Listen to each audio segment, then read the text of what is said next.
G'day, May 40 here. I really didn't want to do this stream because I've just been living in a place of light and love. Right? I've just been communing with Hashem. Right? I've just been one with the master of the universe. I have left the world of Gashmias, the world of the physical, and I've just been living in a elevated world of Ruknias, the world of the spirit, for the past week. And it's just such a bummer having to come down to earth, but I know that you're hurting right now. I know that you're suffering, that you're aghast, you're appalled, that we are halfway to a police state, guys. We are halfway to fascism and Maoism. In fact, I've been reading on the internet that Donald Trump is apparently using fascism and Maoism. He is stripping our most sacred rights, including like Harvard University. Their tax-exempt status, guys, is at risk. And our whole country was built so that Harvard and all the major institutions of the left would have tax-exempt status. And, I mean, our civil liberties to be illegal aliens in the United States as members of gangs, right? These most sacred rights, I mean, this is who we are. We are all El Salvadoran gangbangers who beat our wives and engage in sex trafficking. I mean, that is who we are as Americans. And I can't believe that this country has become a place where El Salvadoran illegal aliens who participate, who are members of criminal gangs and, you know, beat their wives and do the old sex trafficking, that we're now sending them back to their country of origin. My God, we are halfway to Auschwitz right now. And frankly, I just wanted to stay in a world of love and light and just commune with Hashem. I didn't want to come down to, you know, this depressing police state, but I thought, 40, you need to do something nice for the Goyim before you return to Passover. You need to express some empathy for how much they are suffering under this fascist, Maoist Trump police state. We're halfway to Auschwitz. Like the end of time is near. It's just so bad out there. Like all our fundamental rights to be illegal alien gangbangers engaged in sex trafficking and beating the hell out of our wives, these are being robbed from us. And at such times, let's hear what concerned citizen John Podhoretz has to say. Looking seriously at revoking Harvard's tax exemption as a nonprofit. This is a way more serious thing than people realize, and is actually, had they gone there first as opposed to second? No, I know something about this because Commentary is a nonprofit institution, and in 2010 or 2011, like other conservative institutions, we got a letter revoking Harvard's from the IRS, claiming that we had violated our tax exemption and that we needed to prove that we had not done so or it would be removed. So I called the lawyer looking into what to do about this. The reason that we were so accused is that Joe Lieberman had come to give a speech at Commentary in 2008. And in the course of this speech, the text of which we published on our website, he endorsed John McCain for president. Commentary is a 501c3 nonprofit, cannot endorse candidates. Commentary did not endorse John McCain. And but we published this thing where the text of this speech given at a Commentary event by the late Joe Lieberman. And called the lawyer and said, well, obviously this is a First Amendment. Like, they can't take away our tax exempt status because of published one thing. And our lawyer said, no, actually they can. They have almost unlimited discretion to revoke tax exempt status. The head of the IRS has unlimited discretion. There, in no way, shape, or form do you have a right to a tax exemption. A tax exemption is granted you as long as you fulfill certain mandates. One of those mandates is that you don't endorse candidates. So not only don't you have a right to a tax exemption, but they can pull your tax exemption and you have no recourse. There is no finding of law that says that you are granted a tax exemption. It is a gift of the federal government in a funny way. And regulations have been written. If they show you violated the regulations, they can. And Harvard has violated Title VI without question. It has violated. It even kind of acknowledges that it violated Title VI in the letter that Alan Garber wrote about how wonderful they'd been to change their policies to protect Jewish students. Harvard's in real trouble if this goes forward, because this is how the law works. And Harvard is in breach of its. Now we got out of this, by the way, since I told the story. My method of getting out of it was to put into literally print 1 million pages of documents That was the entirety of our website in the year 2008. So or published more than 1 million words. Oh, whoa. This blows my mind. So apparently the President of the United States, the IRS, has enormous discretion about who gets tax-exempt status. You mean that tax-exempt status is not some sacred right? You mean that there's really no judicial remedy if the IRS decides to revoke your tax-exempt status?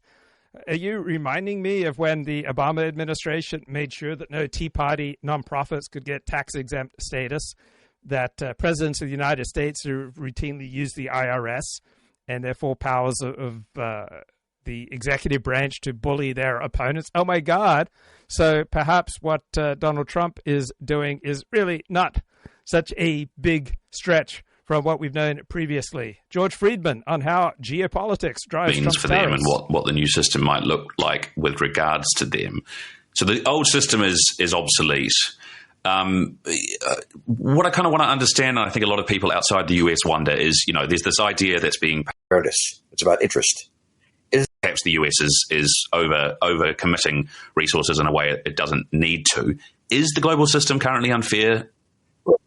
International politics is about not fairness. It's about interest. Is this system in the interest of the United States?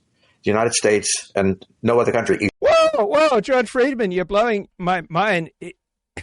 Did he just say that the whole purpose of the United States is not to be fair to foreigners? I thought that was who we are as Americans. I thought the most sacred value is for us to be fair to foreigners and frankly, bend over and take it up the ass from foreigners, right? The WTO has done nothing but rape the United States of America. There has never been a single time when the World Trade Organization has made a ruling in favor of American workers. The WTO exists only to rape the United States of America, right? As far as an American is concerned, that is the only purpose of the World Trade Organization. And now you're telling me that it's not the purpose of the United States to bend over and get raped by every other nation, in particular China? You mean it's not the whole purpose of the United States to be nice and fair and liberal and kind and progressive to other nations? You mean that there might be a higher purpose to our existence as members of the United States of America than taking it up the ass from foreigners? My God, you are blowing my mind. I thought respect for the Supreme Court, respect for due process, respect for all the rights of illegal alien gangbangers who beat their wives and participate in sex trafficking. I thought as Americans, our whole purpose was to service other nations in the world and to allow their illegal aliens to come over and rape us and to allow their manufacture and trade systems to rape us. And now George Friedman's blowing my mind. He says that there's a different purpose for the United States of America aside from being raped by foreigners. My God. Exists to be fair to other countries. They're there to pursue their interests, sort of like Adam Smith and the Invisible. Whoa. So the purpose of the United States is to pursue its interests? That sounds really un-American. I thought the purpose of the United States was to serve foreigners. So the question is this in the interest of the United States? And it leaves the United States in a very vulnerable position. And from my point of view, the vulnerability is not financial. So we import vast amounts of equipment from China. What if China cut that off? Or what if there was unrest in China and the Chinese had some sort of political problem? What if China had a financial breakdown? Wait. I've discovered so many experts on free trade the last 3 weeks. Right. I didn't know that there were millions of Americans who are making vast sweeping proclamations in the public square, including on X and on Mark Halperin's show, with about all their expertise in free trade. And they were all saying that free trade is just wonderful, that we just have to give it up to foreigners, allow them to rape us every which way.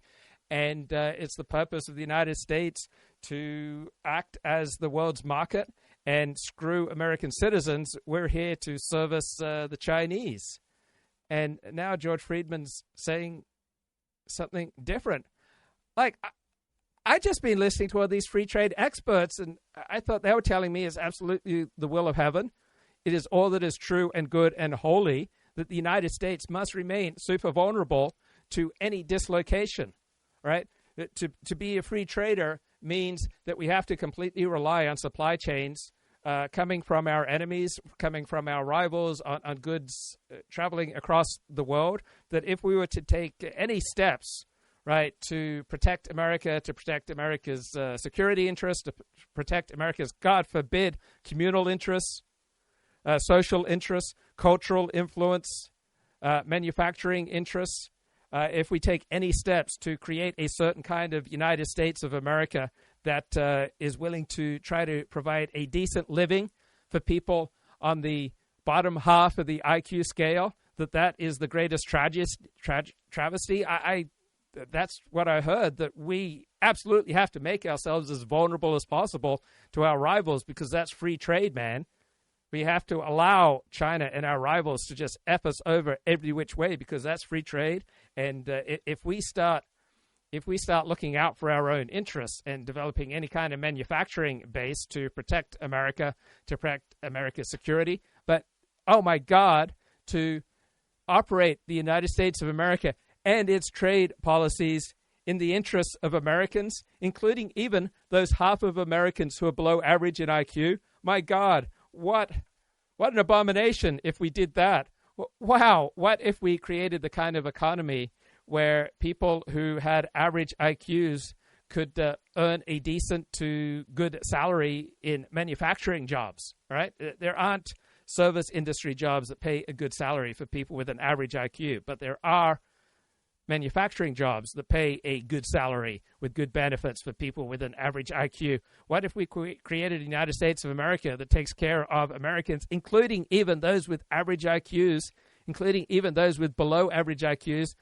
Oh my God, what if we looked out for them?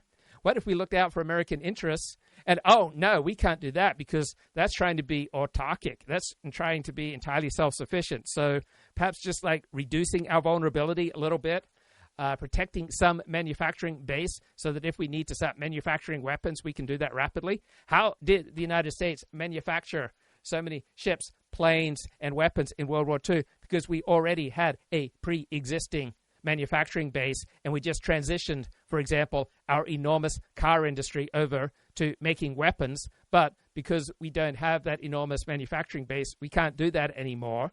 And we found out during COVID how absolutely vulnerable we are. And I think a lot of wiser people, including economists, realize that the whole, untrammeled free trade thing isn't exactly what it's cracked up to be. Down. We've created a dependency in the United States on foreign resources. I thought that's who we are as Americans, right? I heard from millions of experts on free trade now that to be an American is to be as dependent on foreigners as possible. Particularly, it's very, very important if you're a true fair dinkum American that you support America being as vulnerable to our greatest geostrategic rival, China, as possible. Now, we hate Russia, and we should never do anything to make ourselves vulnerable to Russia because Russia's not down with the whole LGBTQ plus agenda. It's not down with the globo homo. But aside from that, absolutely essential that we render ourselves as vulnerable to ass rape from China and our other competitors as possible. Build our own industrial plants and our own economy. So this leaves us very vulnerable to the world. The vulnerability was necessary during the Cold War, but I think the intent is to reduce the involvement of the United States. Really? Was it really necessary that we be this vulnerable during the Cold War? I'm failing to see what's in it for America. In particular, I'm failing to see what's in it for your average IQ American, even, God forbid, your below average IQ American, right? Should we consider them for a minute? In dependency on the world. So when the world says it depends on the United States for stability, the United States depends on the world for stability, in the sense that we can't guarantee what our political relationships, our military relationships will be with China. And so therefore, our financial relationship must take into account the possibility that we cannot be that dependent on these countries. And look, obviously we saw a fair bit of that during the COVID pandemic, and there was a sort of global awakening in many ways, or at least for many people there was, that supply chains were very vulnerable. I mean, why do you think Trump and his administration is taking such a perhaps more radical way of dealing with this than the Biden administration did? Because obviously, then, to an extent, there was a certain amount of decoupling, or whatever you want to call it, going on already. Well, the decoupling did not have to do with political parties. That was going on. The issue was it going on quickly enough? The longer the United States remained dependent on the inflow of goods from foreign countries at prices we couldn't compete with, the more dangerous disruption would be. The global system is continually undergoing disruption in unpredictable ways. We did not know we'd be fighting in Iraq, for example, or something like that. So you have to remember that the financial system is a subset of the economic system. It's lifeblood, perhaps. And the economic system is a subset of the geopolitical system. Wait. I thought the whole purpose of Americans was to serve free trade ideology, to serve various economic ideologies, to serve some system, to serve, various economic metrics. I'm feeling from this that perhaps the purpose of the American economic system should be to serve the best interests of Americans, including even those half of the population with below average IQs and who need a little bit more help than those with above average IQs. So there's the military component, the political component, and the economic component. The way we shaped the world was to use economics as a tool for building alliances. And we were willing to give an advantage to other countries. At this point, we've grown to the point of dependency that should something happen, and they're all unpredictable, we could find ourselves in a very dangerous situation. So this is decoupling that was forced by the Cold War, but now no longer is in place. Now, does the decoupling have to be so wrenching? Well, a series of long-term negotiations with countries that benefit from this would not decouple us quickly. And I think Trump's idea, I think poorly engineered, was that a radical shift in the international system was necessary, and I'd do it in a week. So, on the one hand, I can understand fully the need to decouple the United States from the world. And I understand that the world has taken for granted since 1945 that the United States presides over the world and its well-being. And that is not really a comfortable position, has never been a comfortable position for the United States. It's just a necessary one. So distinguish between the strategic reality of the world and Trump's management of it. Biden was doing it much too slowly. Trump, much too quickly. Bloody ad block. It keeps popping up ads for me, imploring me to, upsell me on ad block. Bloody hell. The reason I install the ad block thing in my Chrome browser is so I don't have to deal with bloody ad pop-ups. The New York pace of things in many ways. I mean, you mentioned the engineering, and I think, you've written before about the difference between engineering and imperatives in geopolitics. The idea that, imperatives is what has to happen and where we might end up, and engineering is sort of how we get there. I mean, in lots of ways, are you saying that you think that we're on a path that we inevitably will be on, and it's just how we get there that's the question? The condition that existed in 1945 was totally unnatural to the United States. The United States is the only country free from invasion from anywhere. Right. We had high tariff policies all until about 1947. Right. The United States became rich and stayed rich with high tariffs. Where only the oceans matter, and the oceans are trade. So the United States is an isolationist country. That's a bad word now. Basically rested on the fact that we were invulnerable to military attacks. When they finally happened, we went to the other extreme, which is not only defeating the enemy, but finding a new enemy and then taking responsibility for trying to contain it. So we were in a position that was counter to American history.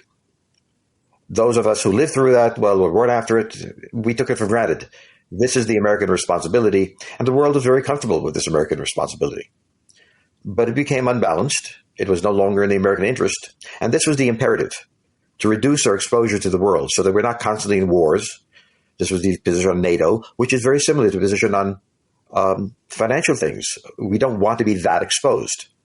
Now the engineering comes in. We have the imperative to reduce our exposure. How do we manage it? And there are two engineering ways. A way to ease off the system, but that leaves a dangerous time. What will happen to disrupt this? Or to an extreme. Okay, speaking of danger, I want to express my empathy for my fellow Americans who are suffering through a police state. Edward Luce, American correspondent for the Financial Times, the most elite newspaper in the world, says Trump is halfway to making America a police state. I mean, just the ludicrous stuff that the mainstream media pumps out. The president's refusal to accept a Supreme Court ruling to facilitate some reverse deportation. It's a turning point, guys. It's a turning point. Guys, did you know that at noon on April 14, America ceased to have a law-abiding government? Some would argue that already happened on January 20 when Donald Trump was inaugurated. And yet people seem to be observing all the rules around me just as much as ever. Trump chose to ignore a 9-0 Supreme Court ruling to repatriate an illegally deported man. He wasn't ordered to repatriate. This guy's lying, right? He was ordered to facilitate, which is not the same as making it happen.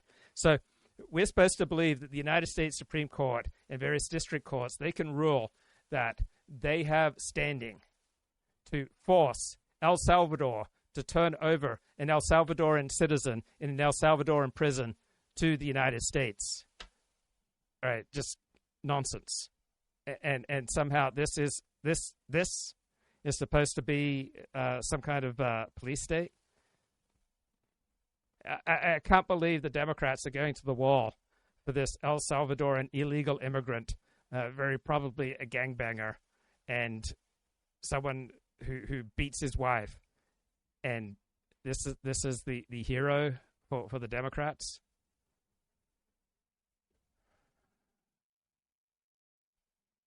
Movement has run into a brick wall. I've been arguing for a long time that the right needs to focus on its human capital problem.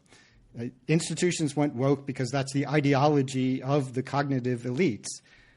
I say we need to focus on winning the battle of ideas in order to draw the elites to our side, or else the right is going to be dragged down by its low collective intelligence. So I am all for winning the battle of ideas. But where I disagree with Nathan Cofnas, I don't believe that should be the only thing on the political agenda.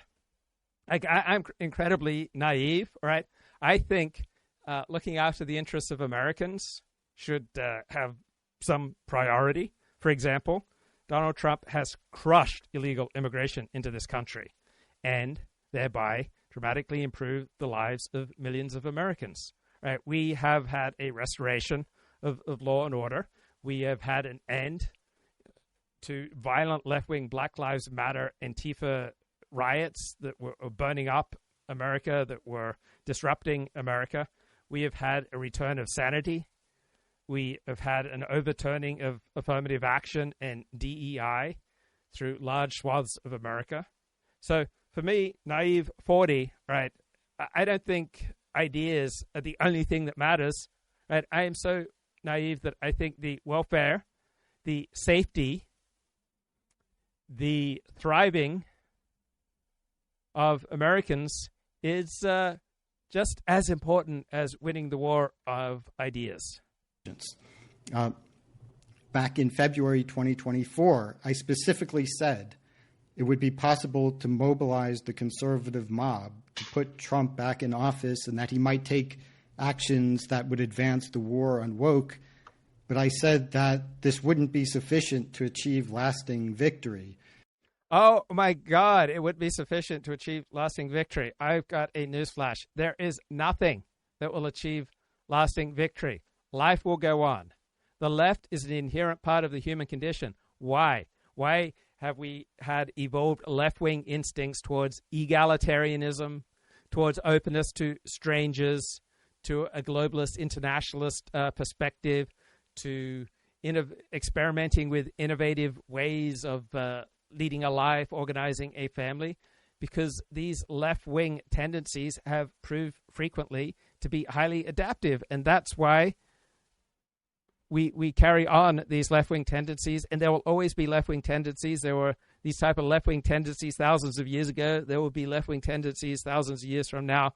There will never be a victory in any kind of final sense in the political realm, because there are always going to be situations where left-wing policies and left-wing tendencies and left-wing reactions are going to be more adaptive to dealing with the threats of a particular situation than right-wing tendencies.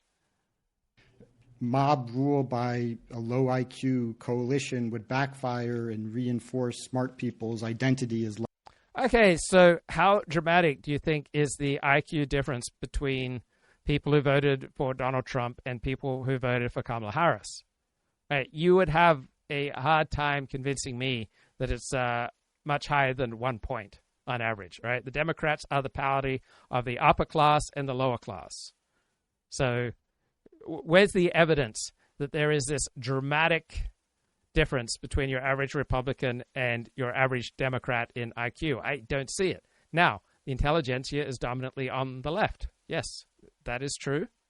And that is something that there should be concern about. And to change that, we have to change the institutions. And the only way that the right can change institutions right now is from the top down, because the left aren't dumb. They drum the right out of any paths to power in our major institutions. So the only way for the right to take back institutions is to take them over from the top and institute change from the top down. When you change institutions and you change the availability of funding, all right, you're going to open up more and more possibilities for intellectuals to pursue status and money and popularity through non-left-wing ways. Leftists and Democrats. People like Christopher Rufo said, I'm naive. We just need to seize power and smash the institutions of the left. I don't think Christopher Rufo said we just need to seize power and smash the institutions of the left, and then that's the end of history. That's the final solution. No, nobody says that there's any final solution for the battle between left and right, because there will always be situations that will occur where left-wing tendencies are more adaptive, and then there will always be some situations that occur where right-wing tendencies are more adaptive.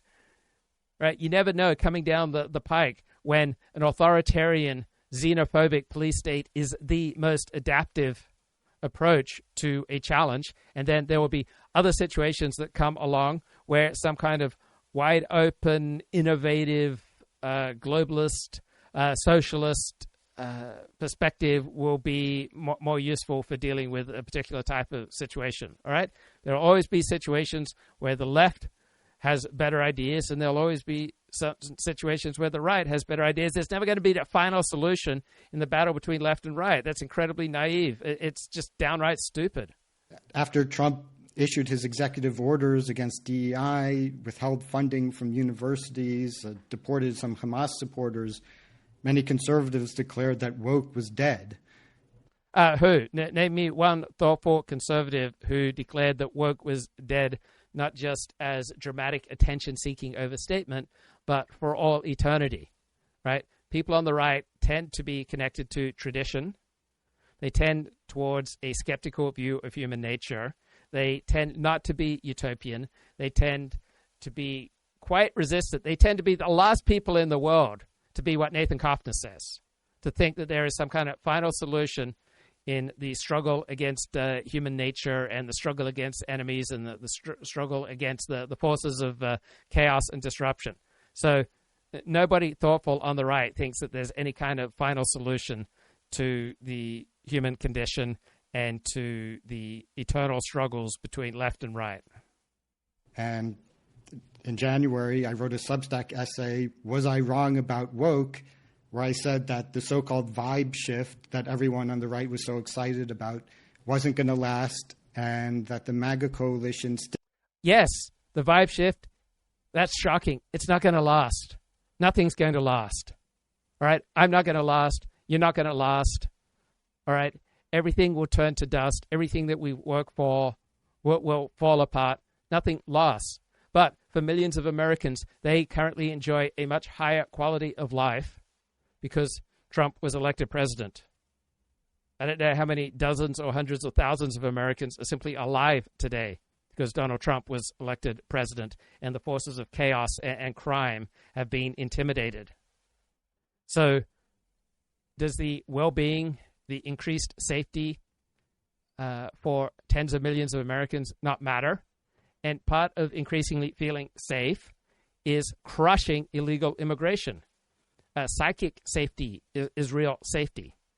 And so halting the advance of woke and in places rolling back woke increases the mental health, the happiness, and the high functioning for tens of millions of Americans. Immediately after the election, the vibe shifted.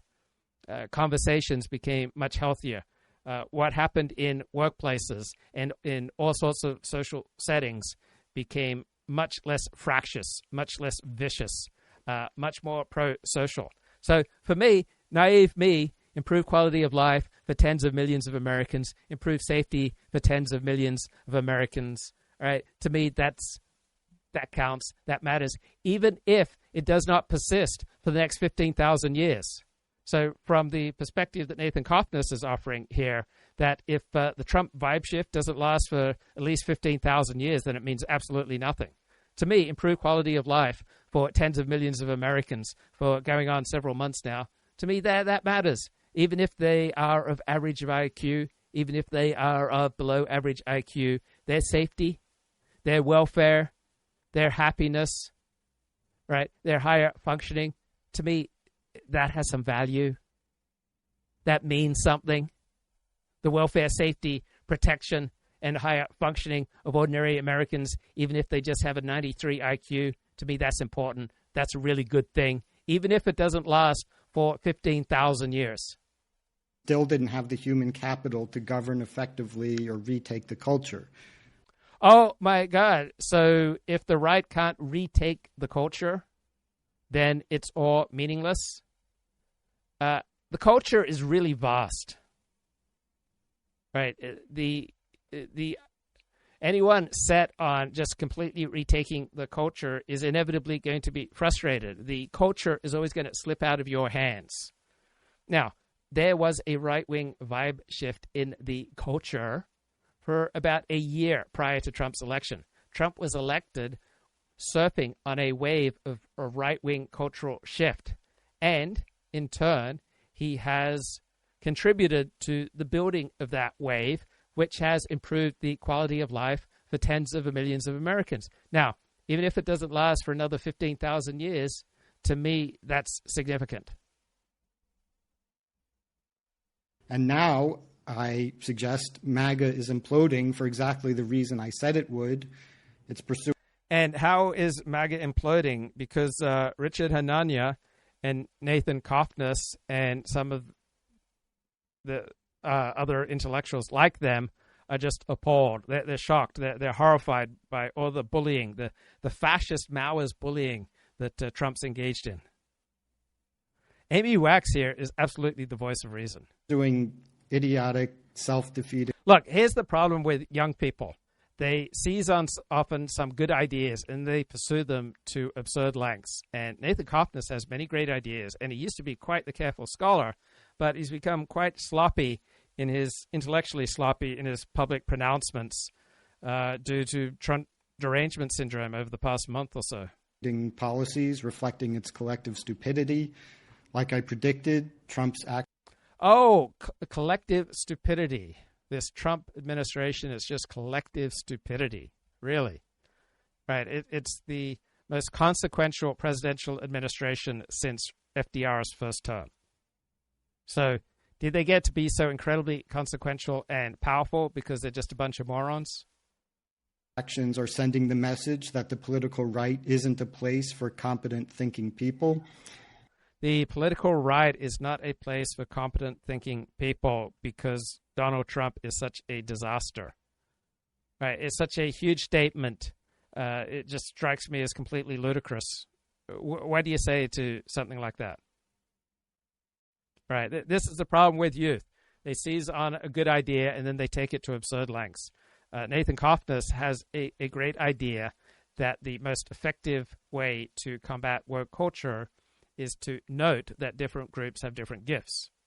Right? But then he tries to extend his theory too far and travels out into realms where he doesn't know much about, and he overstates his case and looks foolish. And even in cases where his objectives are good, the means are ham-fisted. First, oh my God. So if you are going to be taking a lot of action, not every action you will take will be graceful. Right? This is true for the individual, for a CEO, and for a president. And good and bad, again, that just depends upon the nature of your particular hero system. And sometimes whether you do something gracefully or in a ham-fisted manner is very important. And other times that is of secondary importance compared to other considerations. Sometimes just getting something done. For example, I credit Joe Biden for pulling out of Afghanistan, even though there were some bad things that happened during the pullout. Often, to get something done, you have to be willing to endure some embarrassing moments and some losses. Right? It can be very smooth to allow the WTO to facilitate the rape of the American economy by the world. And stopping this rape might be a bit abrupt. Right? Let's say you walk in on someone raping your sister. Stopping the rapist, you might engage in some ham-fisted tactics. And so, guys, if it comes to saving a life, stopping rape, stopping child abuse, what's most important is that you don't engage in ham-fisted tactics. Right? It's not the stopping of the rape that's important. It's not the stopping of the murder that's important. It's not saving lives that's important. It's not stopping child abuse that's important. What's important is that you don't do anything ham-fisted.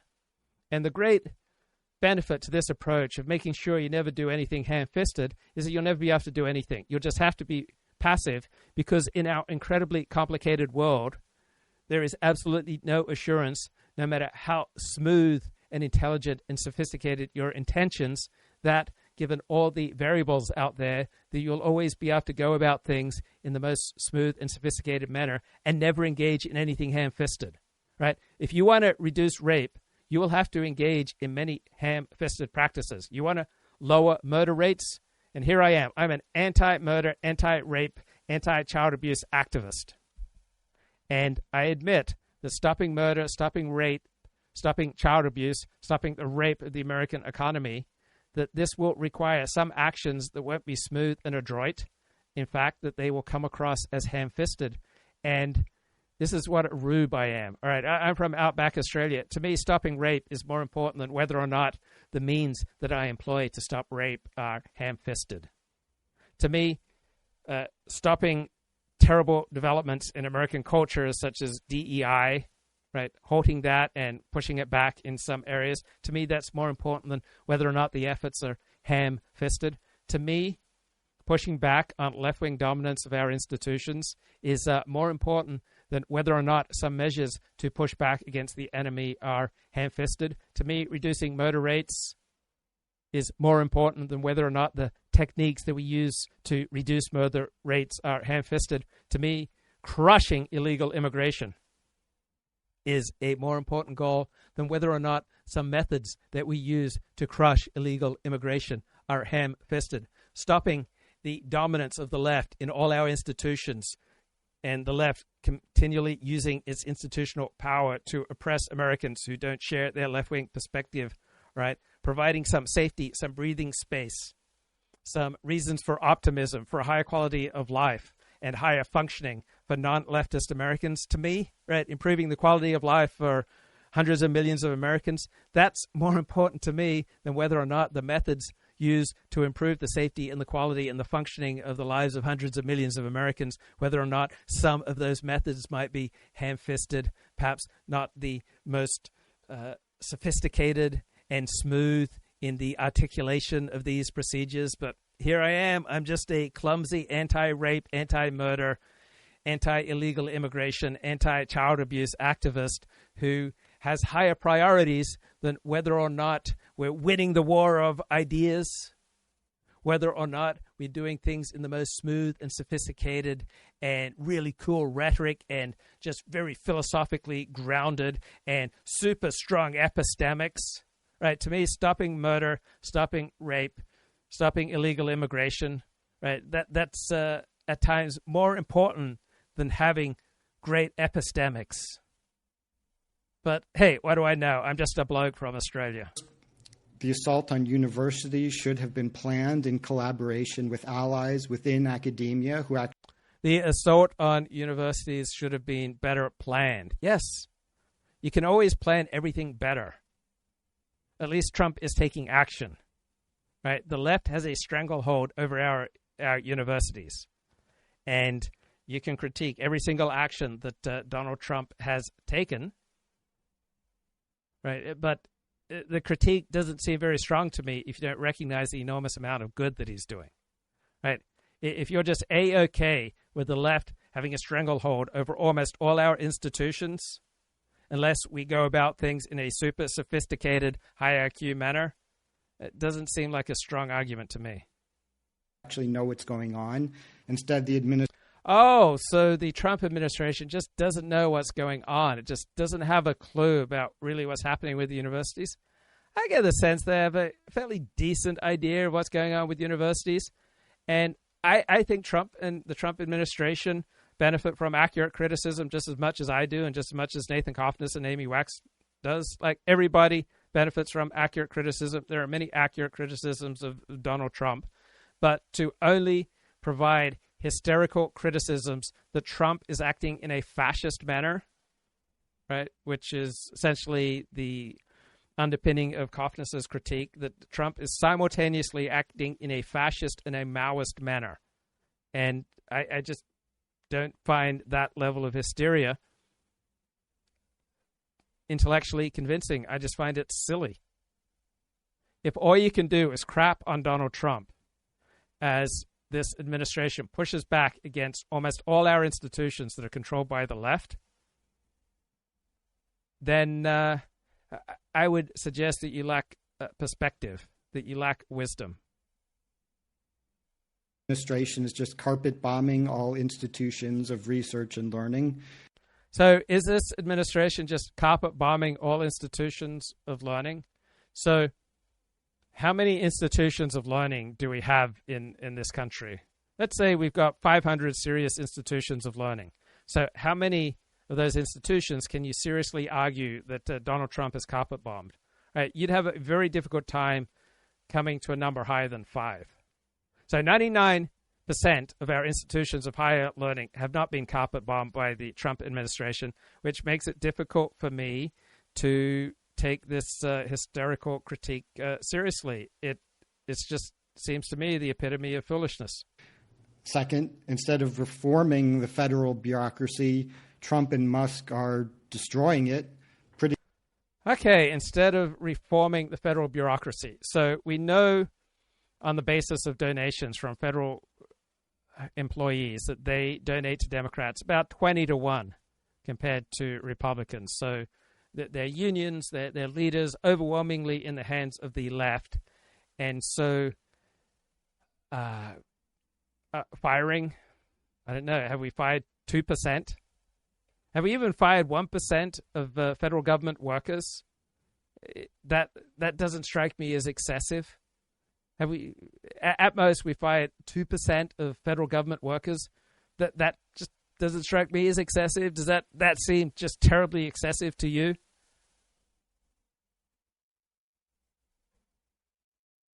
Pretty soon, Americans are going to realize that government services aren't being provided at the level that we've come to expect. Okay, so how many millions of Americans right now are experiencing government services not being provided at the same level that they were provided prior to the Trump administration? So I read the news for a couple of hours every day, subscribe to the Financial Times and New York Times, Wall Street Journal, right? I haven't seen any evidence that more than a few thousand Americans are experiencing a significant deterioration of government services. So from everything I know, more than 99% of Americans have not experienced a significant deterioration in government services. So this kind of hysterical overstatement does not strike me as compelling. Now, what was my number one fear before Trump took power with Trump administration number 2? My number one fear was lack of competence. And I think that many of these Cofnas critiques, right, placed in appropriate context, right, are worthy of consideration. I am concerned that there may be a less efficient government in some areas due to the moves of the Trump administration. I am wide open to that. I am wide open to Trump being en masse a disaster, right? A wrecker, someone who does more harm than good, right? right? I am open to that, but I'm also equally open to the possibility that Donald Trump may well do more good than harm. So right now, it seems to me that overall Trump is doing more good than harm, but there is a very strong critique about many of the things that Trump's doing, and I can listen to it. I just can't listen to it when it falls to the hysteria of, oh, it's Maoism, it's fascism, it's a police state. Third, Trump's economic policies are stupid beyond description. Really? And is that right? And your basis for saying that, and your level of learning in economics is what? For example, what's your level of learning on optimal trade theory? Right, this is something that economists study. That there is a whole body of economists who recognize that a country like America needs a certain level of tariffs. Right? Have you read the work of Robert Lighthizer? I'm just listening to his Audible book right now on the case for protectionism. He was Trump's trade representative in his first term. Right? Is it just so blindingly clear that Trump's economic policies are a disaster? Because we had 4 years of Donald Trump, and it was not an economic disaster. He's crashing the economy. He's crashing the economy. On what basis? So the Dow Jones is down, 2% from 3%, 5% from the highs when he took over, and that's crashing the economy. We don't have widespread unemployment. We don't have widespread inflation as compared to before Trump took over. So any crashing of the economy has only occurred in some big trades on Wall Street. Not necessarily a great thing, not necessarily a bad thing, but just strikes me as hysterical overstatement. Alienating our allies, strengthening our adversaries, and so Trump is strengthening our adversaries. So, like China, how is Trump making China? China is our number one geostrategic adversary. So, how has Trump strengthened China? How has Trump significantly strengthened Russia? How is Europe is often acting as our adversary with regard to trade? How is Trump dramatically strengthening the adversarial element of Europe? Tying anti-wokeism to economic incompetence would destroy the anti-woke movement, even if Trump were getting everything else right, which he isn't. So, although my ultimate goals haven't changed, I now believe that the right, as it currently exists, attracts such low human capital that it's incapable of governing effectively. And he cites as one major example of this Vladimir Putin, who is the single most effective great power leader that this world has seen in 40 years. Right? Putin took a prostrate Russia that was on its knees, and he returned it to superpower status. But to Nathan Cofnas, the incredible effectiveness of Vladimir Putin shows that the right is low human capital and is incapable of governing. Right?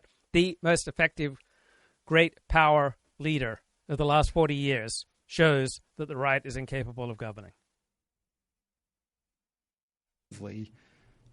Instead of seeking power prematurely, the right should focus on refuting the equality thesis, the idea that all groups of people... God forbid that the right focuses on improving the lives of hundreds of millions of Americans. All right, Donald Trump has already improved the lives of hundreds of millions of Americans by rolling back woke, by rolling back affirmative action, by rolling back the transgender mania, and by crushing illegal immigration. So to me, improving the quality of life for hundreds of millions of Americans is a good thing. People have the same average potential, which is the belief that generates wokeism. So, Amy, where do you stand? There's a lot there. I will say, first of all, that I am a little dismayed by the kind of Trump derangement syndrome that has spread to the opinionators like you and Richard Hanania and Philippe Lemoyne and other people that I generally follow on Twitter, that has degenerated into a kind of almost hysterical name calling and disdain and sneering. I actually don't think that's very helpful. It's not very helpful to me, okay, because I'm ensconced in academia. I get questions from students like, I walk into a seminar and they say, what do you think of tariffs? And it's not helpful to me for, reading material of people I respect that says Trump is an idiot, tariffs are idiotic, there's nothing, to them. There's no argument possible in favor of them. That sort of extreme rhetoric, I think, is disappointing. All right. So how would I go about thinking about what is happening right now?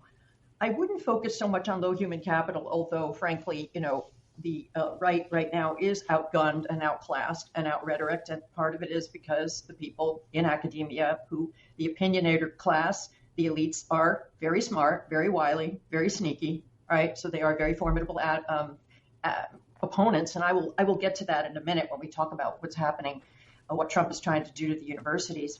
But I think it really helps to step back and ask, what was Trump elected to do by his base? What did he promise them? What is going on? And I think one of the things that's going on is he was elected by Main Street to tame Wall Street, right? And when I say Wall Street, I mean the investor class, the Davos class, cosmopolitans, the ruling opinionator, lefty elites, the whole 9 yards, right? Because Main Street, ordinary working, mostly guys, not college educated, mostly. So I'm a big fan of this book by Robert Lighthizer. It's called No Trade is Free, Changing Course, Taking on China, and Helping America's Workers. White, they feel neglected, they feel left out, they feel like their values and their interests are ignored, right? So Trump says, I see you, I hear you, I'm going to help you, right? Now, how do you do that? It's not easy. It's very, very difficult. What I'm not hearing from you, Hanania, all these other, right-wing bros, is the ones who are, fervently anti-DEI, basically aligned with Trump on a lot of issues. What I'm not hearing is, what do we do for these people? What do we owe these people? How can we help them? Okay. I don't hear any positive program. And you know what? Maybe there is none. Maybe, I have many criticisms of this Trump administration. I do not like the way that Trump treats our allies. I do not like the way that Trump is encouraging Europe and our other allies to get more deeply into bed with China. I would like us to work together with our allies to get a handle on China. Tariffs aren't at the end of the day going to help them. Maybe when you target Wall Street, you can't help but target Main Street because our economy is so globalized, it's so very intercalated. Maybe that's just a fantasy. Onshoring production is maybe not going to work, or it's going to have so many costs and side effects that it's going to. So Nathan Cofnas wrote on Twitter that the low IQ left and the low IQ right meet together in fascism, which is nonsense. Fascism is a movement of the right, right? The left and the right have different meanings, right? These are real distinctions, right?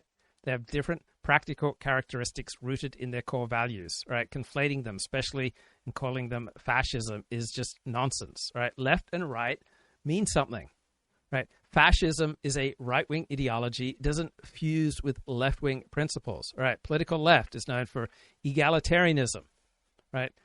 Social, economic, cultural equality, progressive taxation, wealth redistribution, right?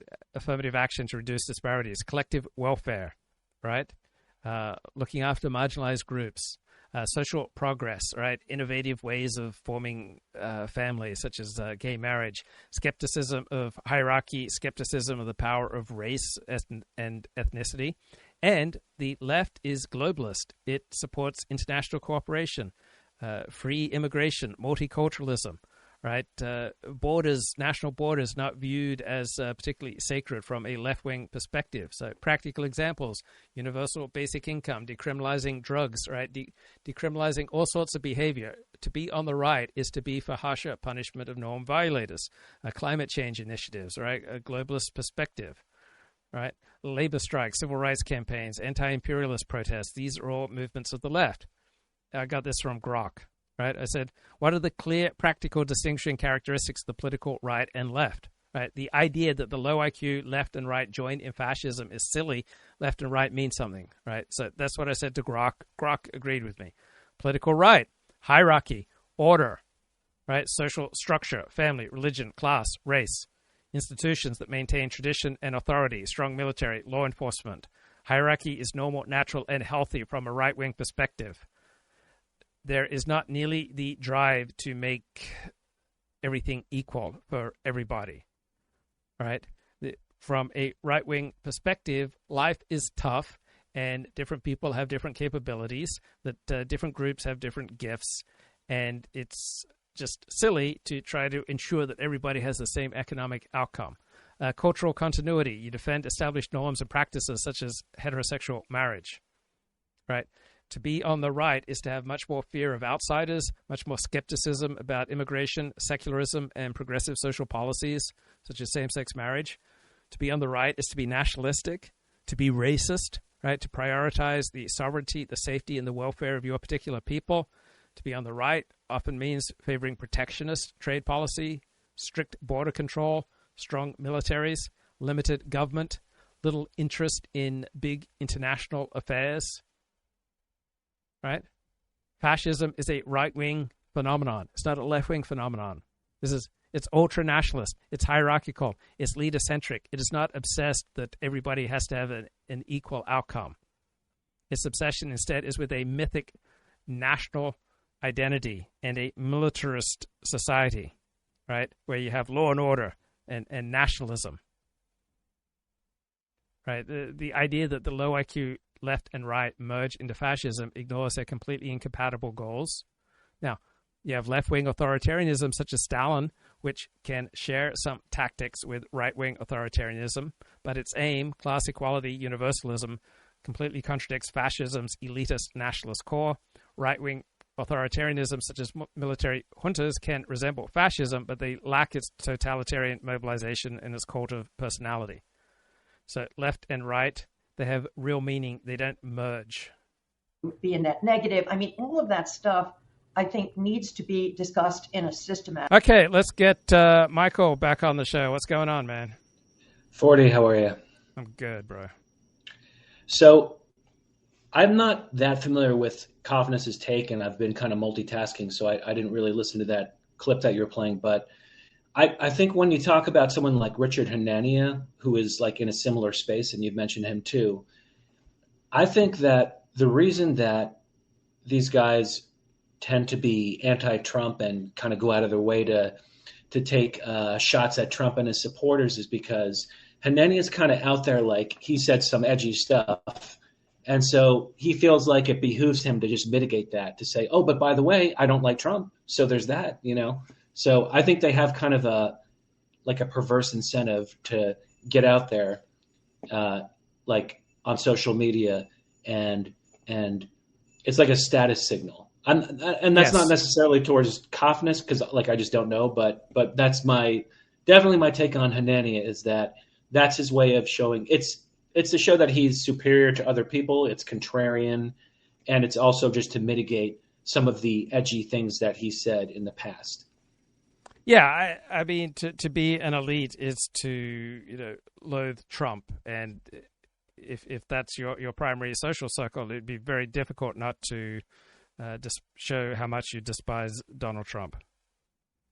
Yeah, and it's so out of step with, if you look at the proportion of Republicans that support Trump, like 90%, and it's been 90% for a while. It's been that way, like during the primaries. Like the Michael Wolff book that we were talking about discussed the 2024 primary when Trump was so dominant. And yet, if you look at the elite, even conservative media was boosting Nikki Haley. The Wall Street Journal wrote an editorial for Nikki Haley. So there's like this huge weird incentive to be against Trump, but then you're not representing just normal Republican voters. Yeah. And have you been bemused, as I have, at the absolute assurance of people who don't know anything about economics that free trade is the only possible trading policy, right? The people who don't know anything just stating with complete assurance that any compromise with free trade is a disaster. Yeah, but I will say, Forty, I was listening to your last show, which was great content as always, but I feel like you kind of buried the lead is the harshest criticism I can give you, because you're talking about the tariffs, and I think we have to admit Trump really backed down on all the tariffs except for China. So am I missing something, or what? I mean, did you comment on that in like hour 3? Well, my main commentary is that I have contempt for those who, number one, don't know anything about economics, but simultaneously proclaim that free trade is the only possible trade policy. I'm not here to say that Trump is right. I'm not here to say that Trump is doing a good thing. I'm not here to say that Trump's trade policies are the best policies. I'm not here to defend Donald Trump, but I have contempt for the universal elite media 100% condemnation of Trump's trade policies and their attitude that there is no possible compromise to be made with free trade. That's my objection. My objection is not to criticism of Donald Trump. It doesn't matter to me. I'm not invested one way or another in Trump's trade policies. I'm not defending his tariffs. I'm not attacking his tariffs. The world's a too complicated place. I recognize that there is a case to be made for some sort of protectionist trade policy. It doesn't really matter to me whether Trump backs down or whatever the opposite of backs down steps up. I don't think in terms of, oh no, Trump is backing down, or oh no, Trump has suffered a humiliation. That just is of zero concern to me. What is of concern to me is when there's an intellectual climate where there is only one perspective allowed, and that is that we must be balls to the wall, free trade, and any compromise with that is idiotic, stupid, moronic, is Maoist, is fascist, and is determined to crash the economy. That elite media only looks at trade through the lens of free trade is the only possible policy that the United States should follow. And people who don't know anything about economics and trade policy are just stating this with absolute assurance that any disagreement with them just shows you're a moron and Trump's a moron and that you're trying to be a Maoist and a fascist. That I have contempt for. All right, the lack of recognition that there may be other perspectives aside from the free trade perspective, the absolute contempt for any compromise with free trade, that gets my ire. Oh, sure, 100% on that. But it's not even about supporting Trump, not supporting Trump. Now, I think it's bad that he backed down, but I still support Trump on net, like easily. The problem is that the whole question of whether tariffs work is now entirely as it has been, for decades. Like we'll literally never know what the outcome might have been or could be, because if we just have a tariff on China, then obviously we can just import goods from other countries like in Southeast Asia. And so the entire experiment is totally off. I mean, it was just like an epic catastrophe. And I can understand that there's reasons why he backed off, and you can argue that it just wasn't worth it, and it was just politically, he didn't want to spend all his political capital on this one issue, and he tried to find a compromise. But the concept of bringing factories back to the United States is now over. Like it's literally not going to happen. I think you're completely wrong about that. He didn't back off 10% tariffs, right? He laid out 10% tariffs on other nations of the world. There's no 90-day pause on the 10% tariffs, right? They're still there. He has dramatically raised tariffs, and that's still the policy of the United States. And the new trade policy is apparently bringing in $2 billion a year for the United States Treasury that would not otherwise be there. Reshoring has been a major trend in the United States over the past 8 years or so, and it's still a major trend. So we have instituted significant tariffs already that Trump has not backed off of. We are seeing a significant amount of reshoring.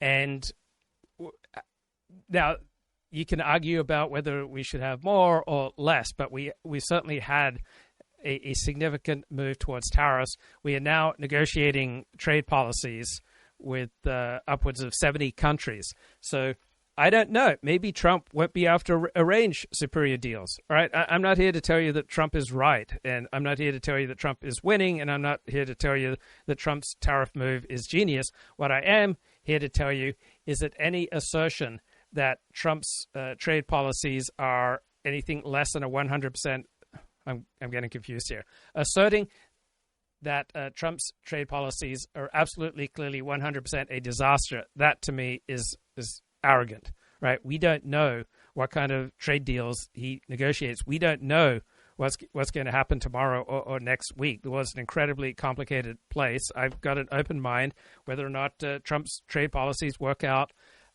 in the best interest of the United States. 50% of me says they won't, and 50% of me says that they will.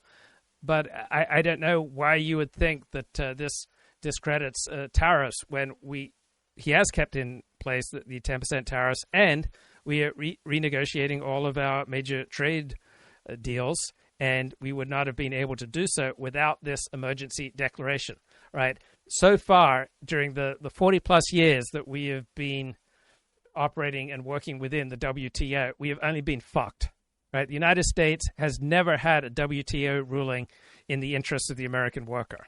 So after 40 years of being raped by the WTO, and the only way to bring an end to our current trade policies that are raping this country is to declare an emergency, which is what Trump did. And he unilaterally installed 10% tariffs against everybody.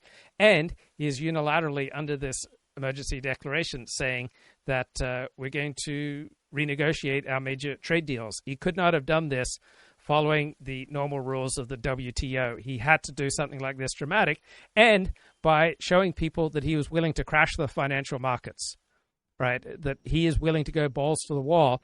I suspect that there is a good case to be made that will produce trade deals that are more in the interest of the United States than if he had not shown the willingness to crash the markets. Pass. Okay. Hopefully you're right. Yeah, you have a much more optimistic take, and maybe you are right. I don't know. My gut reaction was that like 10% is not going to do it, because I just assumed that our labor cost is much more than 10% to make up the difference between like Vietnam. And in my mind, you really needed like extremely high tariffs if you actually wanted to bring manufacturing back. But I mean, maybe you're right. It seems that we have these trade deficits, but it is a very confusing issue. And it is my position, okay, obviously, that we should have tariffs and try to bring manufacturing back. And you say that might be happening to some extent. And if that's true, then that's good. But I'm not like super dogmatic about it that you can't disagree with me in good faith. I think there are smart people and there are conservative people who say, oh, actually, just the economy changed now and we export service goods. There was a big editorial in the Wall Street Journal on that topic that they just very carefully made the case that we export things like marketing and we export things like finance, and they showed. But I don't. Is that figured into the trade deficit? I don't know. It just seems. Yeah, it's still we do export services, but our trade deficit, it hardly makes a dent in the trade deficit. Someone noted that Trump has this unique ability to create a laser-like focus on a topic that otherwise just scrapes by. And Trump has done this with DEI, and now he's doing it with tariffs. I mean, tariffs are now the number one topic of national conversation for the past 3 weeks, and that's never happened before in our lifetime. So Trump has this unique ability to focus attention on a particular issue. I like that tariffs is such an important topic of discussion right now in this country, and has been for going on 3 weeks. I think that's extraordinary. Yeah, and I'm just, okay, I know that you're not looking at it through the frame of Trump good or Trump bad. And I agree that's, that can be silly and petty. But you do have to say that he really was out there with, we cannot back down. Don't be a panic, and I will never waver. And I was like, wow, this is kind of heroic what he's saying. And he literally doesn't care that the market is crashing. It's something. And you have to say he did do a 180. And I know you're not in it for the kind of red team, blue team type of stuff, and that's good. But just to make a separate point, if you look at the kind of conservative influencers, it was kind of ridiculous how they said, aha, now this is what Trump meant the whole time.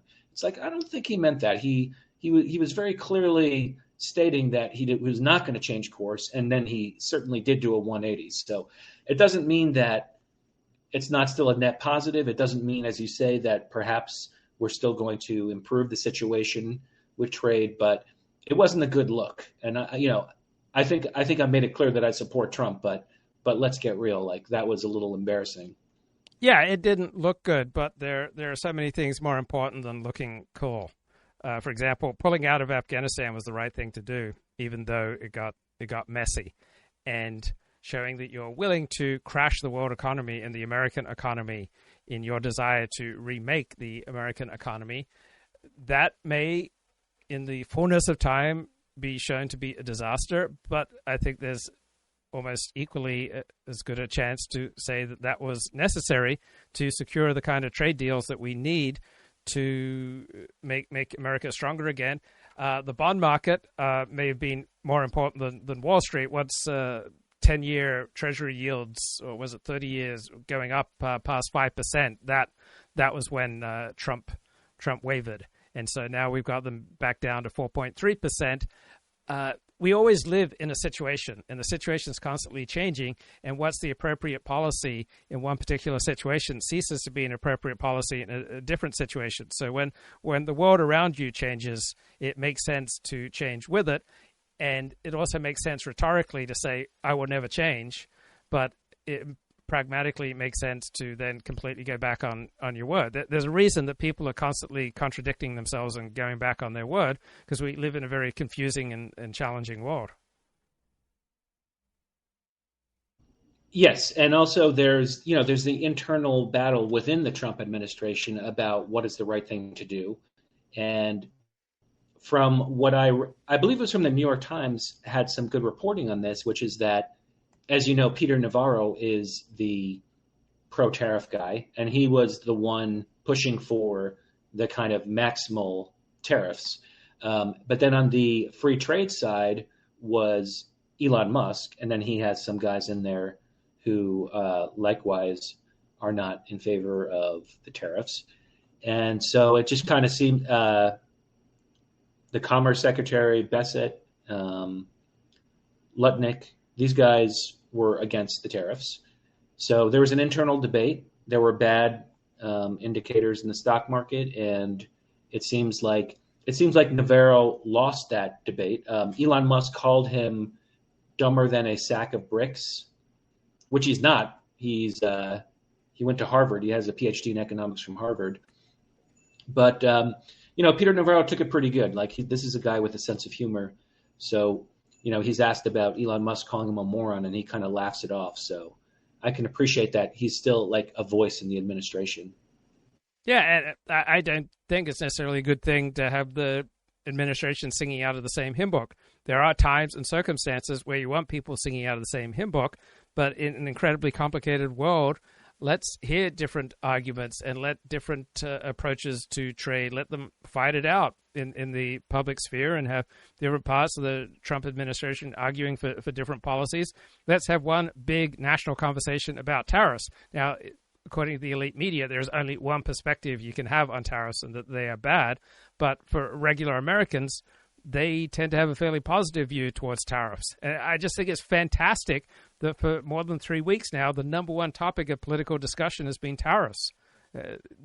That has never happened in my lifetime. Let's have a good discussion. Let's hear different perspectives, and I'm excited about that.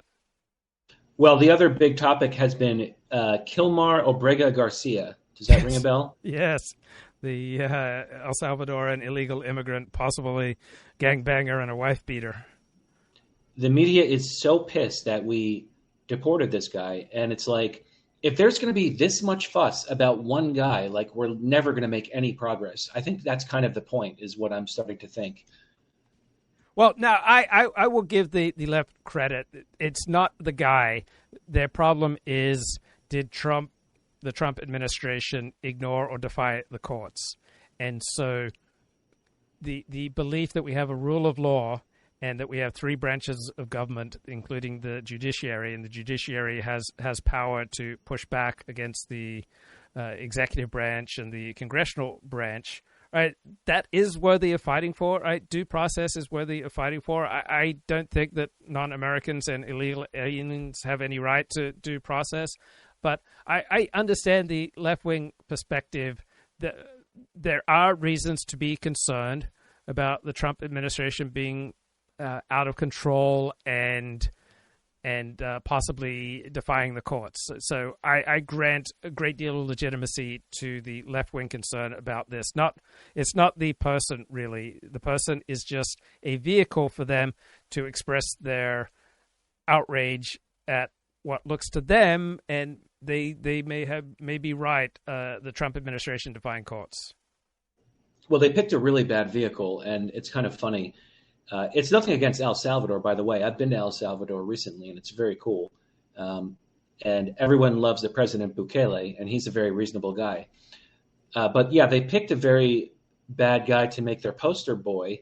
And it's just very unfortunate that they seem to be extremely adamant that an MS-13 member be returned to the United States immediately. It's like, it's very hard for people to understand that.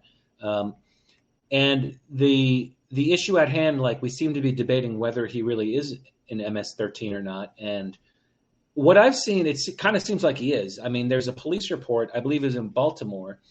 And according to the police report, the police said he was in MS-13. That was their assertion. So it's not like, Sean Hannity said that. The police said that. They're not like the Republican police. They were just looking at the facts.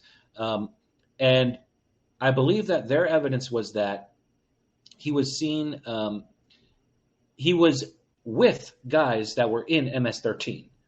And the police asked him, like, well, who are these guys? He's like, oh, I don't know them. He's like, but you're with them. Like, you're in this, here's a picture of you with them. He's like, I don't know who they are. I don't know why I was with them. So, like, Ford, would you be in a picture with people in a gang and then claim not to know who they are? It depends, but it doesn't really matter. The point is, did the Trump administration defy court? So this guy could be a gangbanger, a kiddie fiddler, a sex trafficker, and it makes no difference. All sorts of important legal rulings have been with cases with really bad people. So just because this guy's a bad guy doesn't mean that the left and the center's concern about due process is ipso facto wrong. So it doesn't really matter how many people this guy may have killed, how many children he may have abused, and how many women he may have beaten, and how much sex trafficking he engaged in.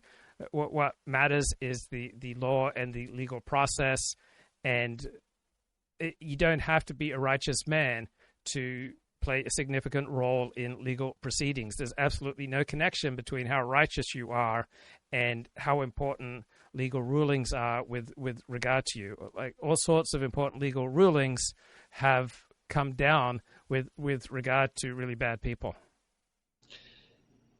Right. I just feel like due process at the moment seems to mean just whatever Democrats want. I heard when this case first was happening, so Trump was deporting people under the Alien and Enemies Act of 1798, John Adams, which so I heard Alan Dershowitz talking about that, and his take was like, you don't even need to say Alien and Enemies Act, like you can just deport them.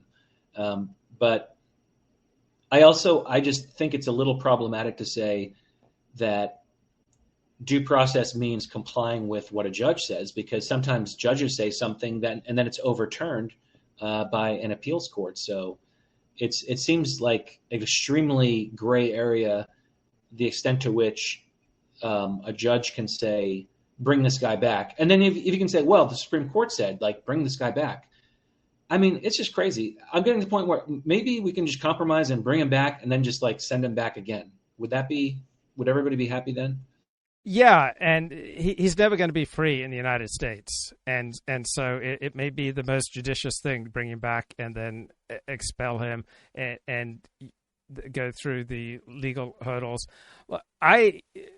From my perspective, I don't believe that non-citizens, particularly anyone in the country illegally, I don't believe in due process for them.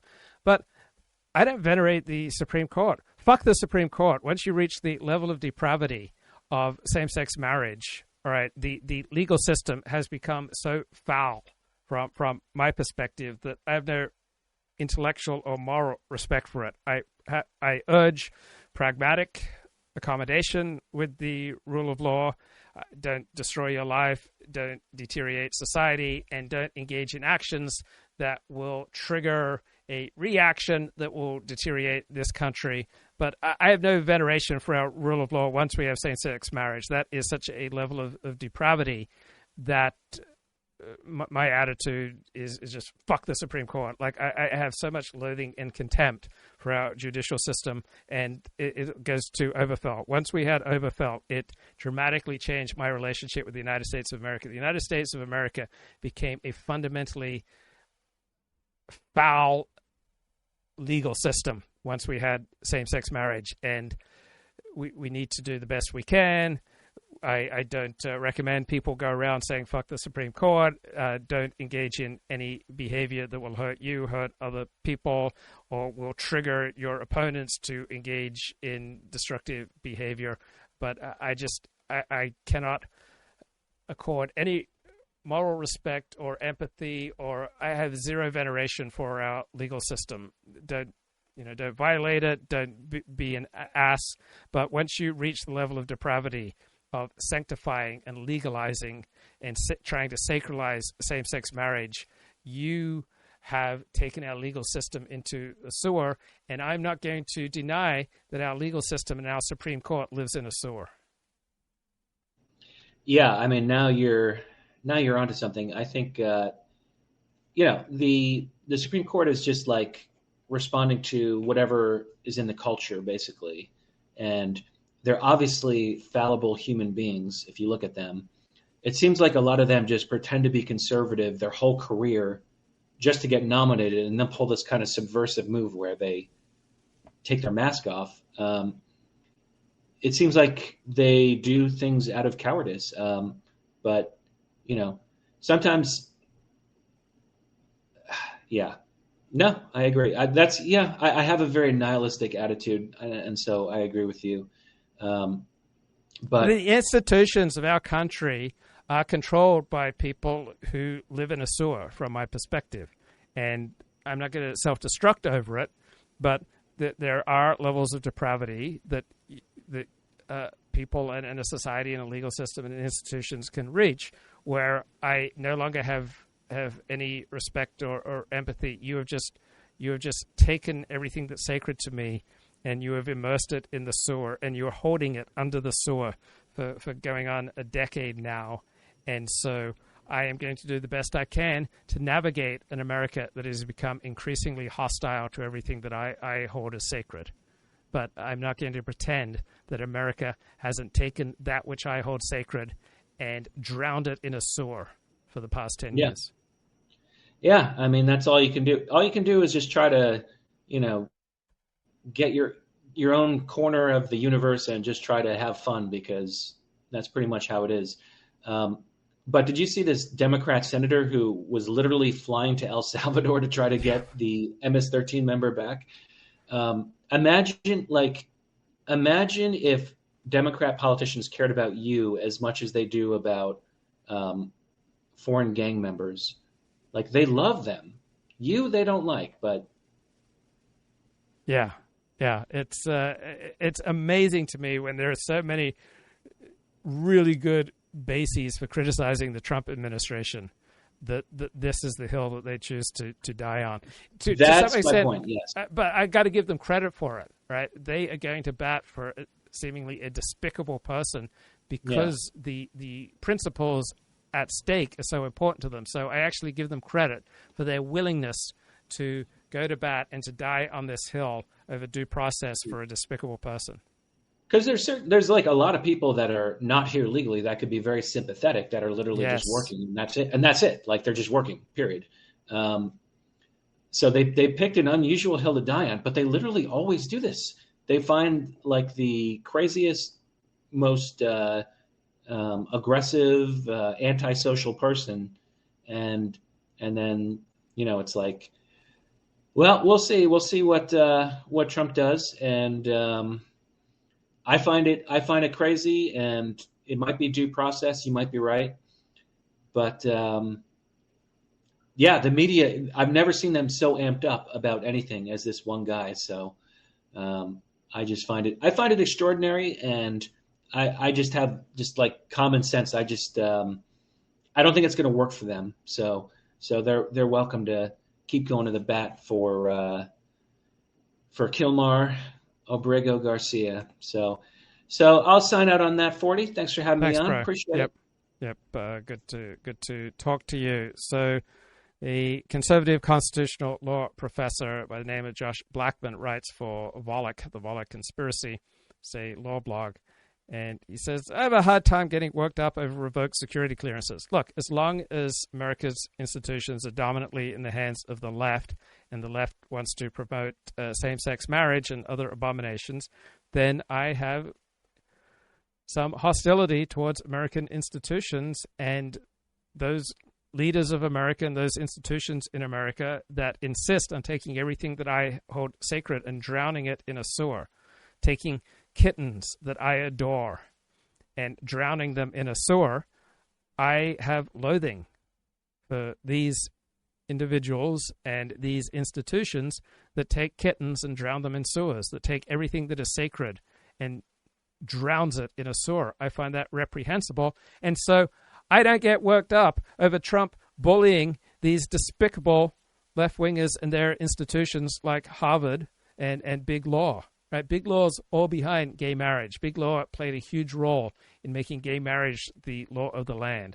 Big Law played a huge role in taking everything that I find sacred and drowning it in a sewer. So fuck Big Law and fuck the U.S. Supreme Court and fuck the American legal system that took everything that was decent and drowned it in a sewer. Fuck you. I hate you. I loathe you. So Josh Blackman says, I have a hard time getting worked up over revoked security clearance. Yeah, I have a hard time getting worked up over Trump bullying these despicable left-wing institutions who have drowned everything decent in a sewer. So Josh Blackman says, remember when the Obama administration pressured Baker Hostetler to drop its representation? So left-wing Democratic presidents have pressured big law firms all the time to do what they wanted, and to pressured American institutions all the time to do what they wanted, and bullied American institutions all the time to do what they wanted. So finally we got a bully on the right who's pushing back and good. Right? I agree with Josh Blackman. I have a hard time getting worked up over Trump bullying these despicable left-wing institutions. For the past 2 decades, conservatives have been systematically excluded from big law and from most American institutions from any position of power. Right? One attorney, Paul Clement, was pushed out of 2 big law firms for his temerity to represent conservative causes.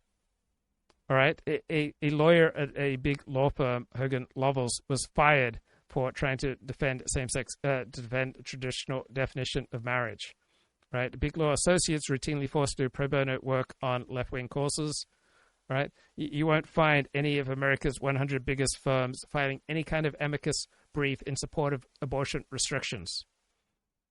Right? Big law firms have decided that they will consistently take left-wing ideological positions. Conservatives be damned.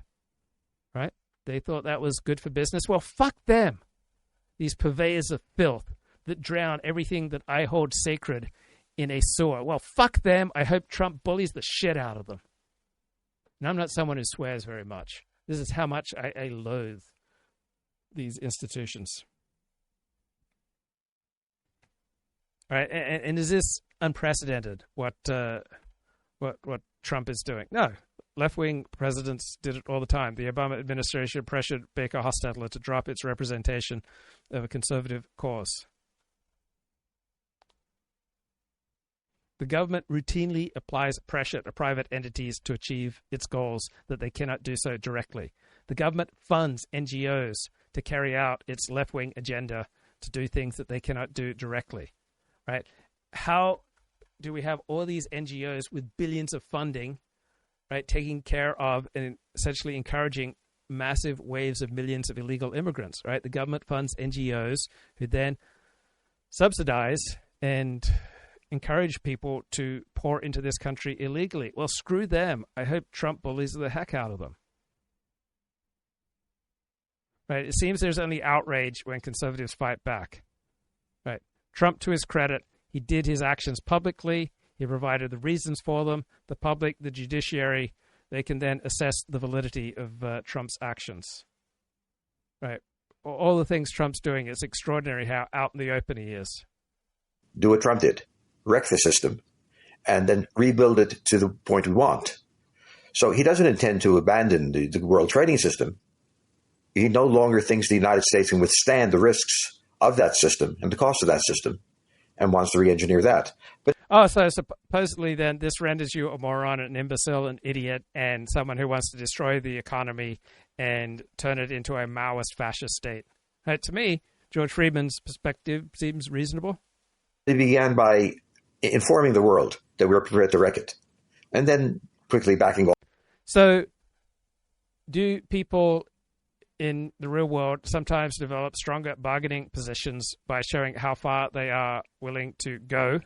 Yes, that's how the world works, right? Showing how far you're willing to go gives you more bargaining power. Off from that position as the American economy panicked and shifted to a more realistic position, which is this has to be engineered. Now, Trump is not an engineer, but he is a negotiator. He's very comfortable sitting at the table and bargaining.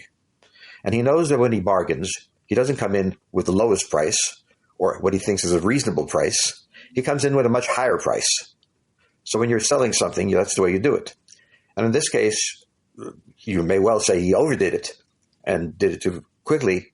But do you think it would diminish my happiness? Do you think I'd feel less secure? Do you think I would suffer low self-esteem if I recognize that Trump made some mistakes? Like, I couldn't care less, right? There are many very strong, valid criticisms of Donald Trump. It doesn't really matter to me whether Trump is winning or losing. The only thing I have contempt for is the perspective that there is not any reason to believe that any of Trump's trade policies might work out in Americans' favor. Certainly everybody's ready to come to the table now. And that was one of the issues. So why is America worse off when all the major trading partners of the United States, aside from China, are eager to come to the table and to reach a new trade deal? Like, why are we automatically worse off because of this?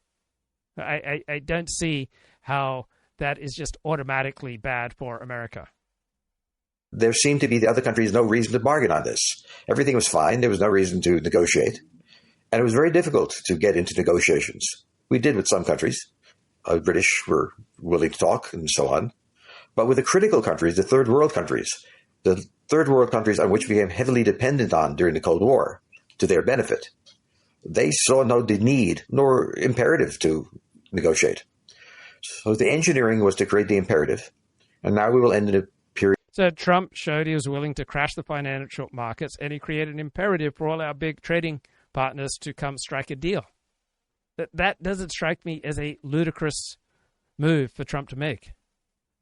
It may, in the end, be the wrong move, but it doesn't ipso facto 100% just mark itself as an imbecilic move. I don't see that. Period of long negotiations, but under pressure, under an example of what could happen. I mean, what do you think he wants out of these negotiations with countries like, let's say, Vietnam or Cambodia or Germany? What does he want? The potential of stability, even if it's very operatic and historical internally at the moment. He wants to... Have you ever known an American president or just any figure in America who has the ability to concentrate the nation and its talking class on one issue like Trump consistently does last 3 weeks with regard to tariffs? It's extraordinary how he captures attention and drives it to one particular issue.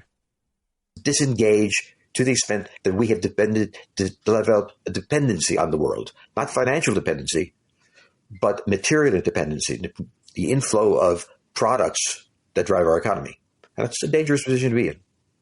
So do you think that and perhaps this is, you might say this is not really relevant to the big picture, but do you think the move last week to put a 90-day hold on tariffs with countries other than China was sort of all part of the plan, or do you think it was a matter of, he was overeager with his plans initially?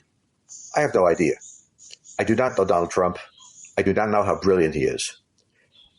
In a way, it was a brilliant step.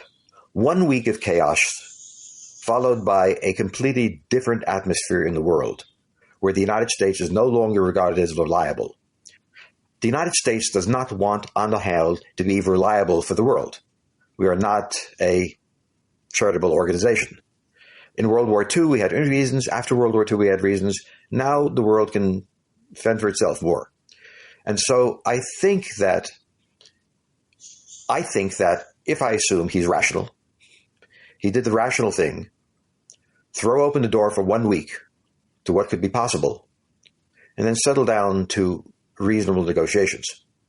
On the other hand, if he's irrational, he did the same thing and is going to receive the same outcome. If he didn't expect the chaos of the global markets, particularly the American markets, then I think he was irrational. But history is impersonal. History teaches lessons very fast. And so if Trump was not thinking clearly, reality clarified his thought, as well as several advisors. So in a way, it doesn't really matter. The focus of the world is always on leaders, as if they are free players. They're not. They're in a world of reality, and they're leaders because they're highly realistic. Dreamers do not become heads of state. They claw their way up by being realistic. And Trump is a realist. Now, did he realize that this would be the outcome? I suspect not this extreme. But then he responded very responsibly. He didn't say, I was wrong or anything, or oops, or any other normal things you could say. He said, I planned this all along. So Trump is enjoying some success vis-a-vis big law in particular, but big law is definitely winning the narrative war against MAGA and against Trump. So all news coverage shows Trump in a negative light for his moves against big law.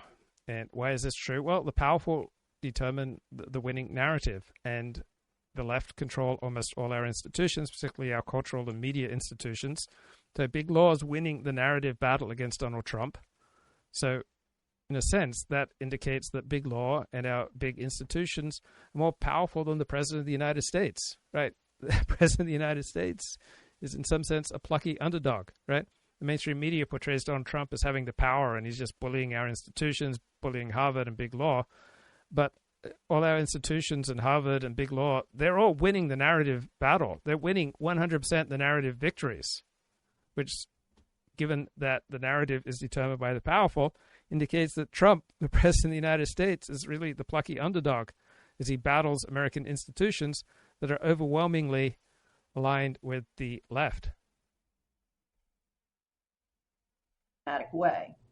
The other thing that's going on that I don't hear enough discussion about, although it's very related to indirectly to tariffs and to what Trump is trying to do with the universities, right? He's trying to cut the universities down to size.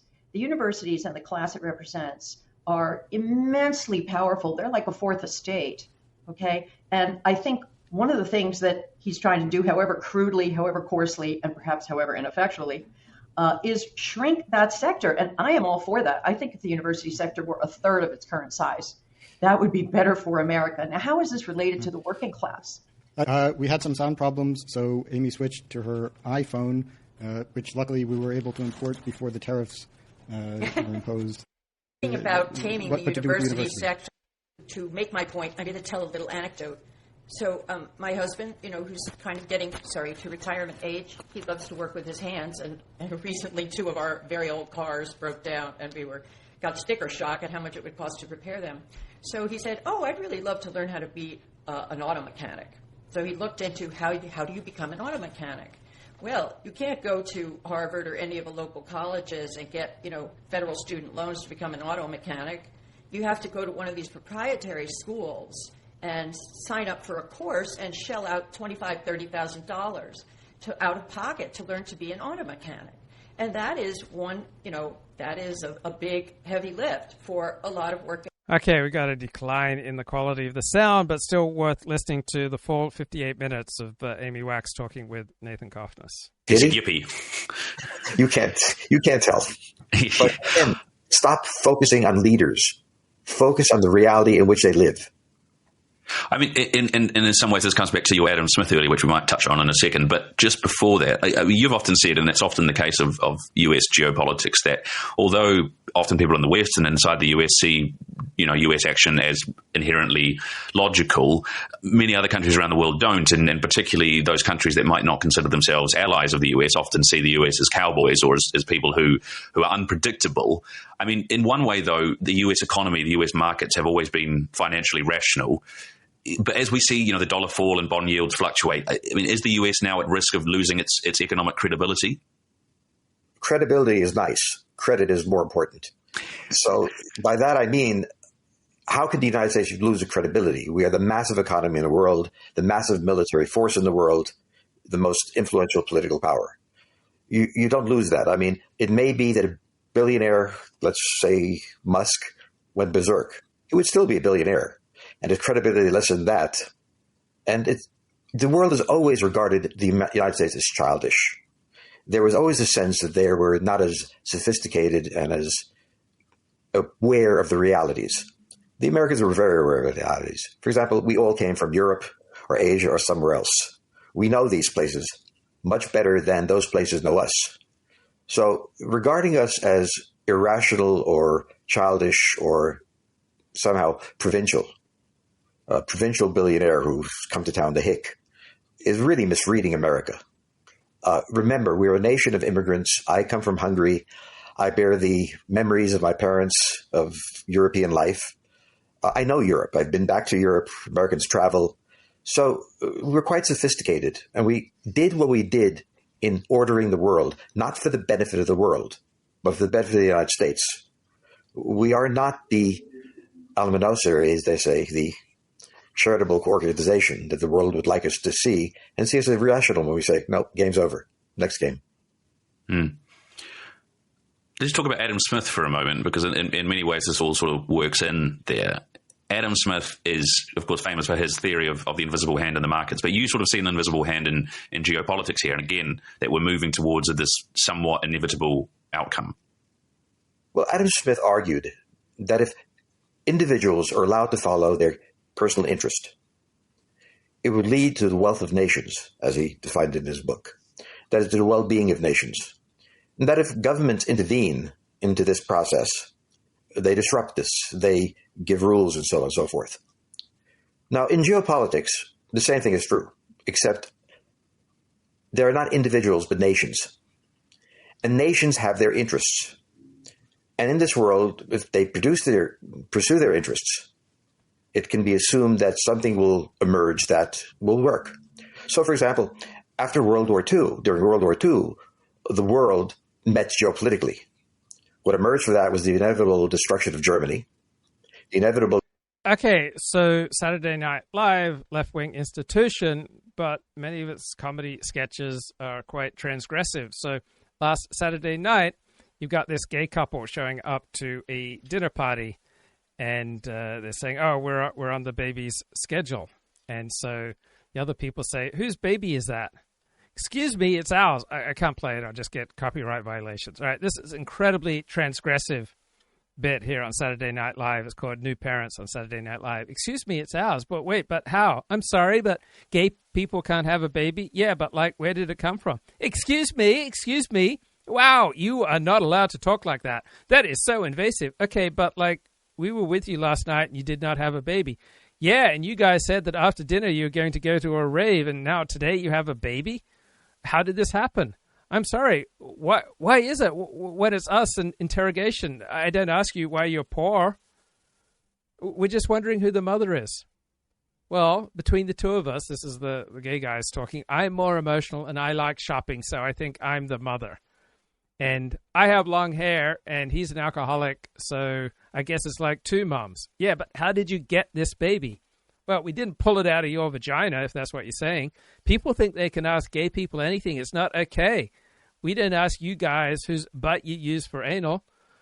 I guess what's confusing us is you never mentioned that you were having a baby, so this feels pretty sudden. Well, that's because it wasn't planned. Sometimes it's an accident. Well, how does a gay couple have a baby by accident? Well, what do you want us to say, that we stole her? Did you? Well, we like to think that she stole us. So that means yes? Wow, transphobia is real. Is one of you a trans man? You just cannot ask that girl. No. They should come up with a word for what people have when people have a phobia towards homophobia. Do you mean homophobia? Oh, I've never heard that word. Where is your baby from? It's from us, but how did you get it? What on earth are you talking about? God, the way people talk to gay people is crazy. All right, pretty transgressive sketch there, questioning gay couples adopting. Another transgressive sketch here on Saturday Night Live. This was a medication ad parody. So you got rock climbing, hiking with your interracial friends, kayaking with your significant other. If you find yourself doing any of these activities in slow motion, you may have herpes. These recreational activities are the number one indicators of herpes.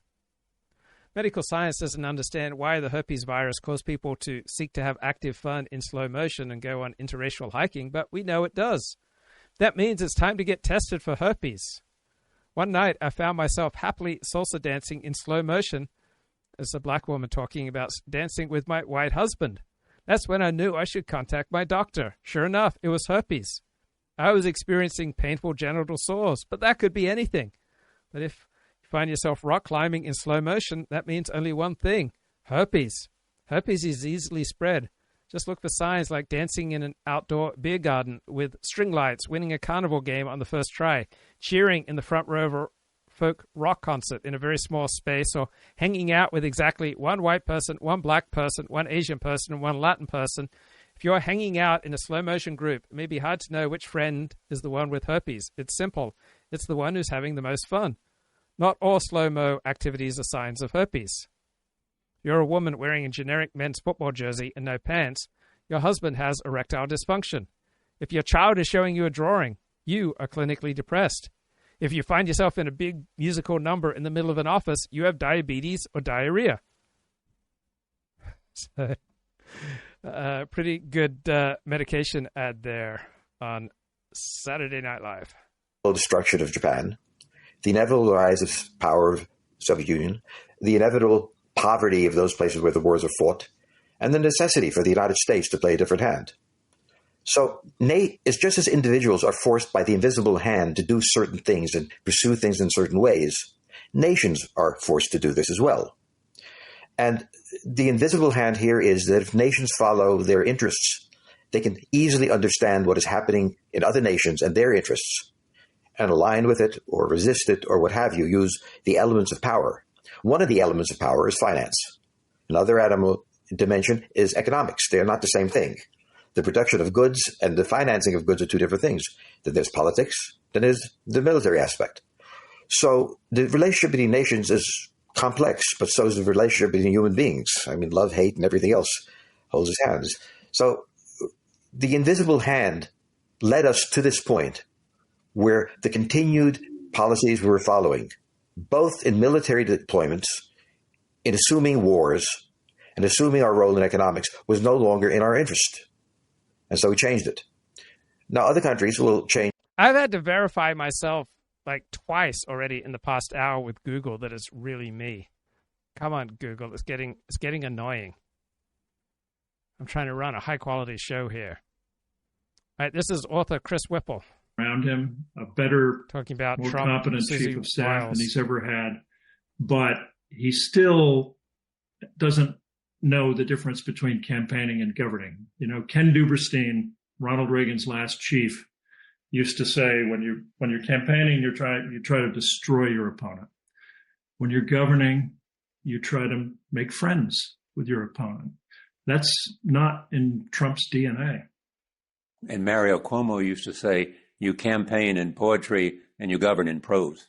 Yeah, exactly. Well, yeah, every chief of staff knows the difference, to be sure. But Trump has this feral genius as a campaigner, and what is it? A feral genius? Kind of feral genius. It's just instinctive genius. And he was a brilliant campaigner and had a very strong campaign manager in Susie Wiles, and I tell that whole story. And the other Chris, what's his name? Chris LaCivita, right. Co-chair, who famously or infamously created the Swift Boat Veterans for Truth ad campaign against John Kerry back in 2004, which some people believe sank John Kerry's campaign.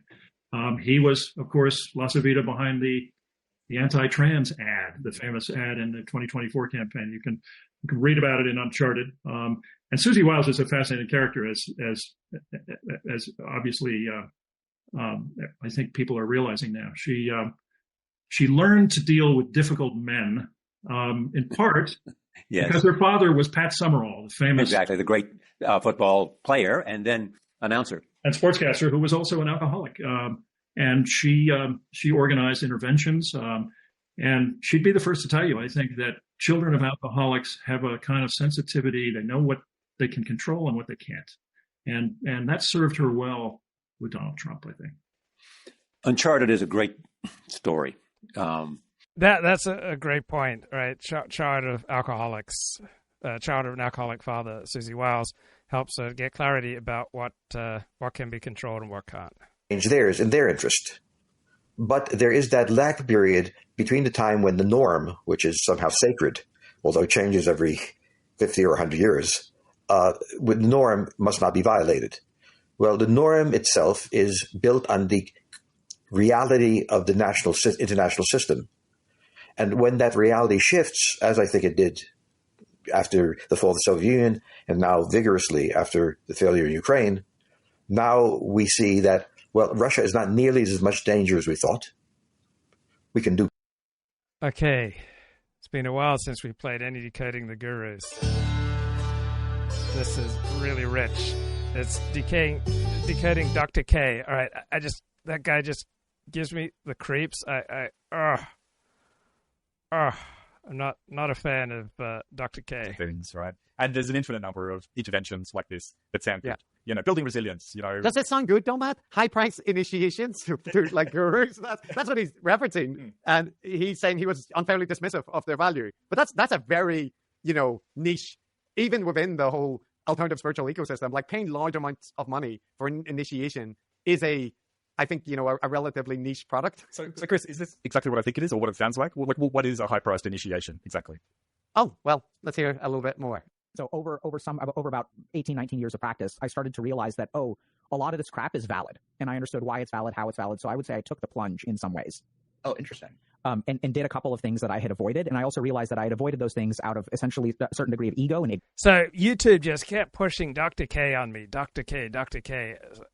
Guy's got he's a psychiatrist trained at Harvard, just gives me the willies. Because I don't really know what it's like. I don't know. I'm just judging. If I see a big price tag, I think that this person must be a scam artist. And so I did a couple of those things, and it's been quite revolutionary. Wow. I mean, I'm so curious on what those things were. Yeah, I share your same skepticism on like the guru charging a lot of money, because I feel like you grew up in India and you hear about these like gurus in villages who are just like basically taking advantage of poor people is how I used to see it, where they would charge people at like basically all their money to reach some sort of enlightenment. I feel like that's antithetical to what enlightenment should represent. It's like it shouldn't be a cause and effect or input thing. It should be like a quiet solo work. Like enlightenment can't be sold is what my preconceived notion is. But maybe something. Maybe there's some practices that are legit. Yeah. So I think it's a very... That's something I like about normative Judaism, is that you don't have to pay for enlightenment. The perspective on Torah, that is the mainstream traditional Jewish perspective on Torah, is that it's there, it's out in the open. You don't have to pay big bucks for an initiation into the mysteries of the Torah. Very reasonable statement to make, but I this is going to get weird, but I think there are presumptions about the nature, like the metaphysics of enlightenment, that I think that we're missing a couple of things. Yeah, Dr. K wants to make money, charging people huge amounts of money for his initiation into the spiritual realm. There's a lot of presumptions about enlightenment. One of them is that it doesn't involve paying a lot of money. Yeah, that's prejudice and ignorance. Unfortunately, a lot of people think that, but it's just purely out of ignorance and prejudice, I think. Yeah, I love Dr. K's doublespeak where, that's a very reasonable statement. I had the same, preconceptions, but like if we can just break out of that paradigm and get for our, ignorant presumptions about things. Yeah. Like he's a master at this, and he's got these little phrases, and of course one of the most common ones is, that's a great question. That's a great question. Yeah. You always know that's going to be a launch pad for something when that comes up. Or, like he said there, what was it? He said, this is going to get a bit crazy. And that's going to be a setup for him doing a Jordan Peterson-esque massive loop of double talk, so that you're sort of baffled by what's going on, and you're just going to kind of nod your head and go, oh, okay. So he does go on a bit more, Matt, about, specifically what he's talking about here, right? The presumptions that we've built up and like why they might not be valid. So can you buy enlightenment? No, of course not. But can you level up your propensity for enlightenment through payments? Well, that's a different thing entirely. So one good example of this is Diksha, which means initiation. So people think that there is, like if I get initiated into a practice, versus I just like read a book about the practice or watch a video about the practice, those are qualitatively quite different. That's my view now. So to receive Diksha from a guru, they basically impart, it's like they impart a portion of their spiritual energy into you, which is kind of like receiving a down payment for a house. Mm-hmm. So it's like when your parents give you a down payment for a house, like it drastically changes the trajectory of your financial situation, right? So instead of like starting in debt, and so the efficiency of the growth increases very rapidly when you receive Diksha. Mm-hmm. And so those kinds of concepts I didn't really understand very well until I started digging into it more and more and more. And then that begs the question, what does spiritual energy mean? So then that's a whole different conversation about understanding that the reason that meditation works for some people and doesn't work for other people is because of like this, basically the spiritual energy accumulation stat, which you can meditate and it can have some mental effects and some physiological effects. But there's a third dimension of like leveling up, which is really what matters for enlightenment. And I would agree that enlightenment can't be bought or sold, but there are absolutely certain techniques and certain things that can increase your propensity for enlightenment. I believe that. This guy is just such a scam artist. Ugh. I think there's a pop culture version an indulgent version of talk therapy, which is incredibly popular. Like in Larry David world, everybody is doing therapy, right? They all have their therapist and they're all doing the internal work. And this is also a thing that you see when you're like watching The White Lotus or whatever, right? That the rich characters will all have their therapist back in their city or whatever. So yes, they all use that language. That's right. And it is, it's a cultural thing. That's all I'm saying. It's sort of accepted in certain milieus. It's totally normal, totally, valid, all that stuff. I'm just pointing out it's a very specific cultural practice. Anyway, go on. Okay, well, they go on and they have more discussion about Squeaks' meditation experiences and what he may or may not have got out of it. And there was some discussion about this thing which comes up a lot, Matt, in the content we cover about, like, being authentic versus reacting to what others or social pressure. Like the heterodox gurus talk about it as well. It's a recurrent theme in pretty much all of the content that we look at, including like the optimizers and whatnot, right? But here's Dr. K's kind of approach to that, because I think it's hitting on similar themes. When you are with other people, your impression of who you are is fractured between your experience and their perception of your experience. So if I go to school with a Ninja Turtles backpack and I'm excited because I like Ninja Turtles, I wanted this Ninja Turtles backpack. I'm happy. I'm like, I got my Ninja Turtles backpack. And the second kids start making fun of me. This is very confusing. Yeah. Now there's a part of me that loves it, and there's a part of me that like doesn't love it, and I'm getting really confused. And so then over time, what starts to happen is we start to compromise who we are. We try to reconcile this internal thing with this external impression. And we slowly, and this we understand, right? This is why you were getting tons of Slack messages, because you compromised what you wanted for the sake of the world around you. Mm-hmm. And as you compromise in that way, generally speaking, it leads to unhappiness, because I'm the most happy when I'm with my Ninja Turtles backpack. Yeah. So if we think about the purpose of meditation, or not the purpose, a purpose for you is to more solidly connect with that internal sense of who you are. But this is important, not in a way that's temporary, but in a way that you carry with you throughout the day. Yeah.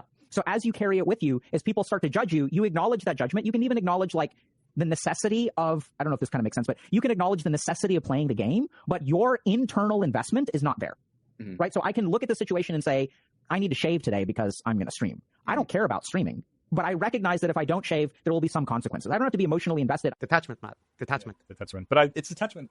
I get the Buddhist, Zen, whatever mystical influences there, but it's also just a perfect reflection of American culture and modern Western culture in general. Dr. K would not like this. He would not like you say that's what it is. But it absolutely is, because as anyone who's got this sort of background in social psychology, anthropology, or whatever, humans are social animals, right? Yes.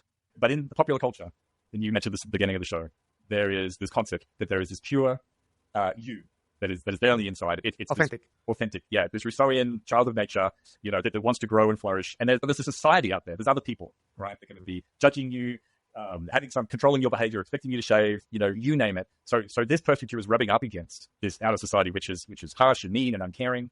And what you've got to do through, and it can be traumatic, a lot of that stuff. So what you've got to do through the self-work is to more accurately find that real you and express it, your individual self, more and more fully. And I'm not judging this point of view. I'm just pointing out that it's not psychology. It's rather an expression of a certain set of cultural values, right? And that's what is so appealing about it.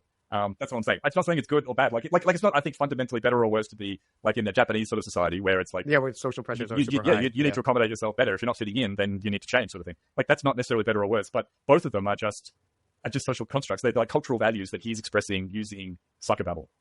Well, I will say though, Matt, in Dr. K's defense, you didn't expect that. That there are a bunch of spiritual traditions, including from Vedic traditions, where he's mostly drawing from, where there are concepts that there is a more pure, crystalline, permanent essence or underline that you can uncover through spiritual work, right? Yes. So there are other systems beyond the individualistic New Age version, which does tell a similar story of uncovering the debris put there by society and conditioning to help you uncover, your spiritually pure essence. So it's not only modern Western self work that has that concept. Agreed. No, I don't disagree with that at all. And like the Zen Buddhist take on it, right, which is a bit of a different angle, right? You kind of deconstruct the self and find out there's nothing. So the Australian speaking is the psychologist Matthew Brown, and the Irish dude is Chris Kavanagh. Yeah, but it's still a similar kind of thing, right? Where you're kind of ignoring the outside world to a large degree and focusing on cultivating an inner purity, or even if you call that purity and nothingness, it's still the same kind of vibe, right? But there's still this notion in Buddhism and Zen Buddhism and most of those traditions where that's a stage where you then pass through and you are then able to be in the world and you don't need to be meditating or isolated or whatever, and you're kind of self-realized, self-actualized. Yeah. So he's saying you might still shave for the meeting because you like the Matrix, you see all the paths of consequence and social appropriation that will come. So you're doing the same thing that everyone else is doing. It just doesn't matter. But you're doing it. I get it. I get it. You're putting on underpants in the morning. You're more superior. Out of consideration for the rest of society. But you're doing it in a better way. You know that underpants don't matter, but you're putting them on because, but I'm not actually having a go at Dr. K, right? Because it's an incredibly common zeitgeist, right? And I'm just saying it's not psychology. For most people, it's an expression of the sort of cultural values. Some positive psychologists might sign on to it. But in any case, okay, they did a big decoding on Naomi Klein. So where do we go here? That's one that we might talk about. So, yeah, it is what it is. So there we go, Matt. We've covered a bunch of different things. We got a little bit Ryan Grimm in there, but what's the big idea, the big picture for you with Naomi Klein? What's your takeaway? Is she? Is it 180? Didn't quite line it up. Here we go. Like obvious partisan valence, take one on. Like I understand why most progressives say minimum wage and countries and whatnot points, but we agree with the goal. That's true. Now, Ryan Grimm, however, that's not what he wanted to talk about, Matt. Like he wasn't. It wasn't about vaccine patents and the developing countries and whatnot. So he tries again. Last question for me, and then if you want to read a little bit more. Yeah. So one of the main things I took away from your book is how much fear of the mirror world shapes our own approach to truth and to our own politics. Justified, I think, fear. Yeah. Which then ends up linking the things that we believe with our tribe, with our partisan politics, and you become unable then. You end up with a situation where things that don't have any like obvious partisan valence take one on. Like I understand why most progressives say that minimum wage should be higher, and conservatives say there should be no minimum wage. Like that makes ideological sense. Doesn't make ideological sense to talk about COVID origins. Like that doesn't fit into a partisan lens. Or what you wrote about with potential complications that the virus produces during pregnancy or during a menstrual cycle. Like that shouldn't have anything to do with partisan politics, yet it did. And so on the vaccine, for instance, as it became increasingly clear that it wasn't stopping the spread, it was impossible for Democrats to talk about that. And I feel like the fear that you write about in your book, it helps to explain that. So how can people break out of that? No, Ryan Grimm sucks. He sucks. Did you pick up on what he wanted to get at, Matt? There was Yeah. After it's proved that the vaccines didn't stop the spread. And he's so uncomfortable with the fact that he's bought into some pretty dumb misinformation and conspiracy theories. And he's very uncomfortable because he's a left-wing ideologue. He doesn't like it. He's not allowed to be into this stuff because those are the right-wing ones. Like, why does the right-wing get to have those? Why can't we have those ones as well? Yeah, I know. And it's that thing, Matt, that thing. It's never going to stop being a thing that annoys me when people are like, you weren't allowed to talk about the transmission not being completely stopped by it. Yes, you were.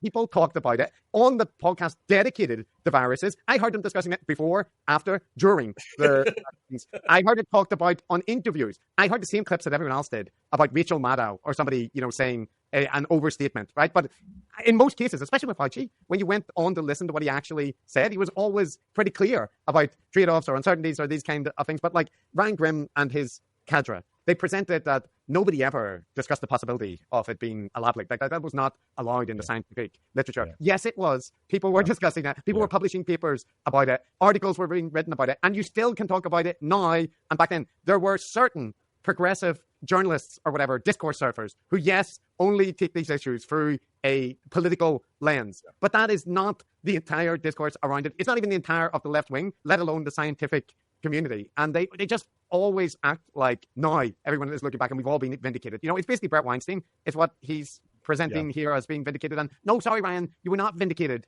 You were not. You should subscribe to Debunk the Funk and watch some of the videos about, transmission effects and whatnot of vaccination. But anyway, sorry, it frustrates me, Matt. That's because you just endlessly hear it. But really, this show, we should have covered Ryan Grimm rather than. I'm not a huge fan. You're much more passionate about him. All right. Well, that's good. You got that off your chest.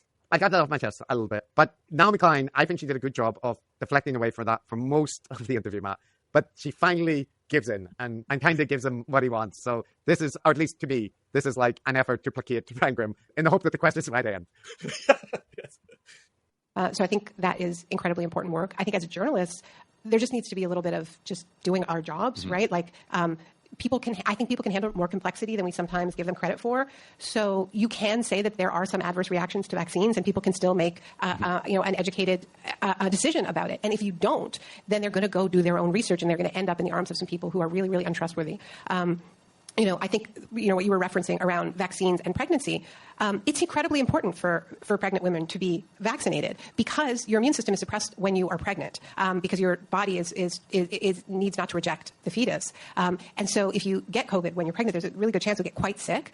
This was not really explained. It was just sort of treated like, oh, what a ridiculous idea, people, and so I just think, just doing some basic education, and also explaining, and also just treating people a little more kindly, like, that's a really legitimate question. Like, I was afraid of everything when I was pregnant. I was afraid of eating soft cheese when I was pregnant. So I can understand why people were afraid of these vaccines. And I think it was honestly a failure of scientific communication that sort of simple fact was not explained properly. But I just saw a lot of mocking of people who had those concerns, and I think a lot of people were pushed into, they were suddenly getting their advice from Instagram, momfluencers, and that was super bad, That's her best effort of throwing him a bone. But she does highlight, even in that response, that actually people that were pregnant, they did, benefit from getting vaccinated. So yeah, she's quite deft there. She sort of starts off with agreeing with him in the tone of agreeing with him, but sort of judo foots it around. Kind of not really agreeing with him. But look, in any case, whatever you think of that, we're going to give her a pass because clearly that is the interviewer's driving. Particular pet topic. Yes, it is. And I think she navigated it as well as can be. But he wanted her to focus on the scientists, the miscommunication. They were arrogant. They talked down to people. They ignored legitimate critiques. And she kind of, give him a bit. She threw him a bone. Yeah. But that's... I possibly would have as well. Just stop us. Just can we stop? We move on. Yeah. Things. We got a little bit Ryan Grimm in there, but what's the big idea, the big picture for you with Naomi Klein? What's your takeaway? Is she a secular guru? What do you think? Yeah, that's right. We haven't really talked about really much of how she does or doesn't fit the gurometer throughout this episode. I mean, there are a couple of small things, like there's that little bit of that sort of self-congratulatory, self-aggrandizing kind of narrative stuff, but like we talked about, that not kind of TEDxy. No, it's pretty much on par with your typical TEDxy sort of thing.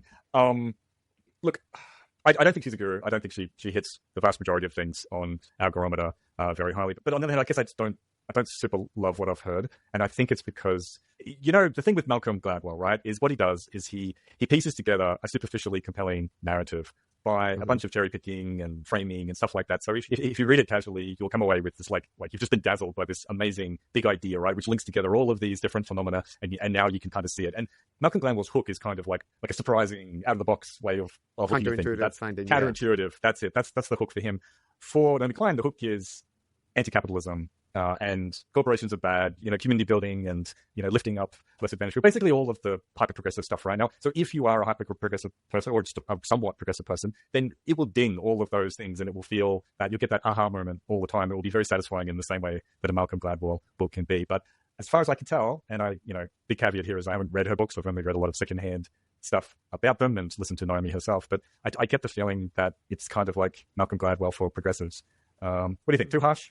Well, I think, from what I've seen, often I agree with various points that she's making on the analysis around the topics that I know, right, which is like conspiracy theories and charismatic gurus and this kind of thing. She is pointing to real issues. She's highlighting incentives at play and psychological motivations that are real. But I feel that there's a framework that she is fitting those facts into, which is, as you said, like kind of anti-capitalist political activist agenda. And around that, the conspiracy theory narratives and all those kind of things get marshaled into that broader framework. Because she presented, I heard in another interview, maybe it was in the book, that she was talking about how she resisted becoming a brand by self-consciously trying to avoid like becoming pigeonholed by talking about different issues. Right? She was talking about corporations and brands and marketing. Then she was talking about global warming. Then she was talking about response to disasters and so on and so forth. And she presented that as like an eclectic series of interests, which I agree with in one direction, but I'm also like, but it's not very unpredictable to me. It's a particular genre, right? And its ultimate conclusion is always the kind of neoliberal capitalism and globalization is bad, right? And it's very familiar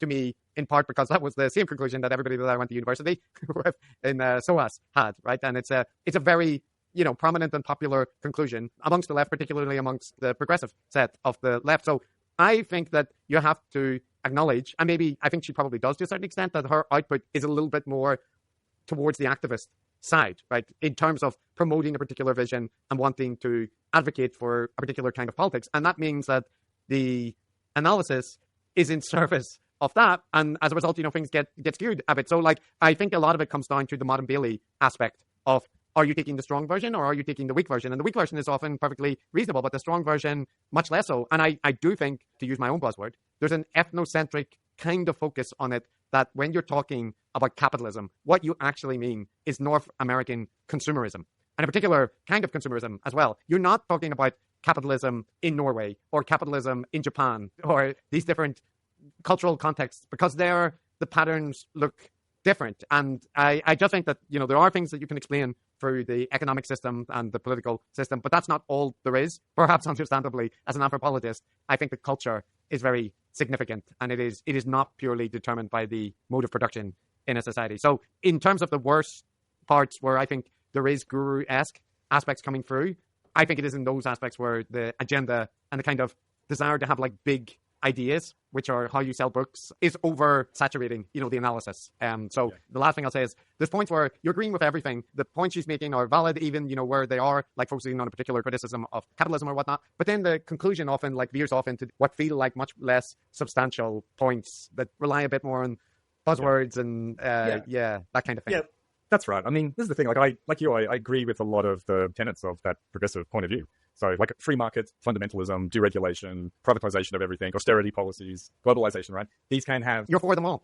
I am somewhat for them. You're supposed to say... I mean, that's the thing. They can have bad and good things, right? On one hand, Klein would say, look, corporations have been able to exploit lax labor laws in developing countries and therefore maximize their profits and concentrate wealth, right? Now, that is true. But it is also very, very true that literally billions of people have come out of poverty as a result of those very same forces, right? Countries like Singapore, places like Hong Kong and large areas of China, they were incredibly poor before participating in that sort of global economy. So for me personally, I would just find a more interesting analysis would be one that doesn't just look at like one side of the coin or the other, like isn't just like a simple cheerleader for, yay, globalization, free market, great, or just focusing on the negative things. A more interesting analysis would be to integrate it all, a balanced one. But I think a book or an analysis like that would be less appealing to many people, because I think most of us would prefer to have the kind of, Malcolm Gladwell-esque neat narratives that are provided, whether they're right-wing or left-wing. Yeah. So, that's our take on it, for what it's worth. But better or for worse. Yeah. And I do think there's substance to the stuff that she's talking about. And there are real issues that are highlighted in that kind of thing. But it's just...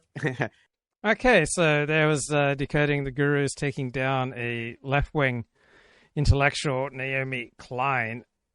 This is from Commentary, April 10. Donald Trump in the room. And that is his narcissism, which we've discussed many times. But when it comes to making policy that has global implications, it was good to see him blink. It shows he actually isn't completely off. Right. I think that's the key point. And I don't want us to devolve into an hour of Trump bashing, but I'll just give him credit that he does change his mind. So in some ways, he is like FDR in a few ways, but in this way, in the sense that FDR always said, if something's not working, we should just abandon it. And clearly, he went to the brink of a global financial crisis. That's what forced him to cause this reprieve. But he did stop. The other element here is, as Christine mentioned earlier, is what happens in the 90 days. And I'm also fascinated by the fashion metaphors that have sprouted over the past 24 hours, because we've now kind of turned the White House is now like Donald Trump's big and tall store. And all the countries of the world, the 50 countries or 70 countries, they're lining up outside, and the president is promising them tailored deals, right? Not off the rack. That's what he's been using all these fashion, not off the rack. These are going to be tailored deals for every country. Treasury Secretary Scott Bessent said yesterday, these are bespoke. They're bespoke deals. So each country is going to come into the tailor shop, and they're going to get the unique treatment, the deal that suits them the best. And I think that people aren't paying enough attention to that metaphor because, in my view, this will not end up being about trade alone. I think these countries are going to come into these negotiations. They're going to find that the Trump team also wants to talk about defense expenditure, also wants to talk about mineral rights, also wants to talk about what have they done, what have this country done for the United States lately. And so the process of negotiation is going to be much more complicated, I think, than simply saying, well, if you lower your tariffs and you eliminate non-tariff trade barriers, then we'll keep the present tariff rates on your exports to the United States. I think it's going to be much larger, and it involves Trump's main goal, which is essentially changing the entire structure of the post-war system in ways that directly benefit the United States, where the United States is no longer being a superpower who is benevolent in many ways, like looking out not only for its national interest, but also the interest of its allies, opening its markets in order to encourage the prosperity of its allies, basing troops in forward deployments to protect the security of their allies, not really expecting anything in return. That was the case for about 80 years. And Trump's second term is about ending that system and turning it into something where America is paid for what it does. Okay, if that... All right, that will do it. I'll see you later, mate. Take care. Bye-bye.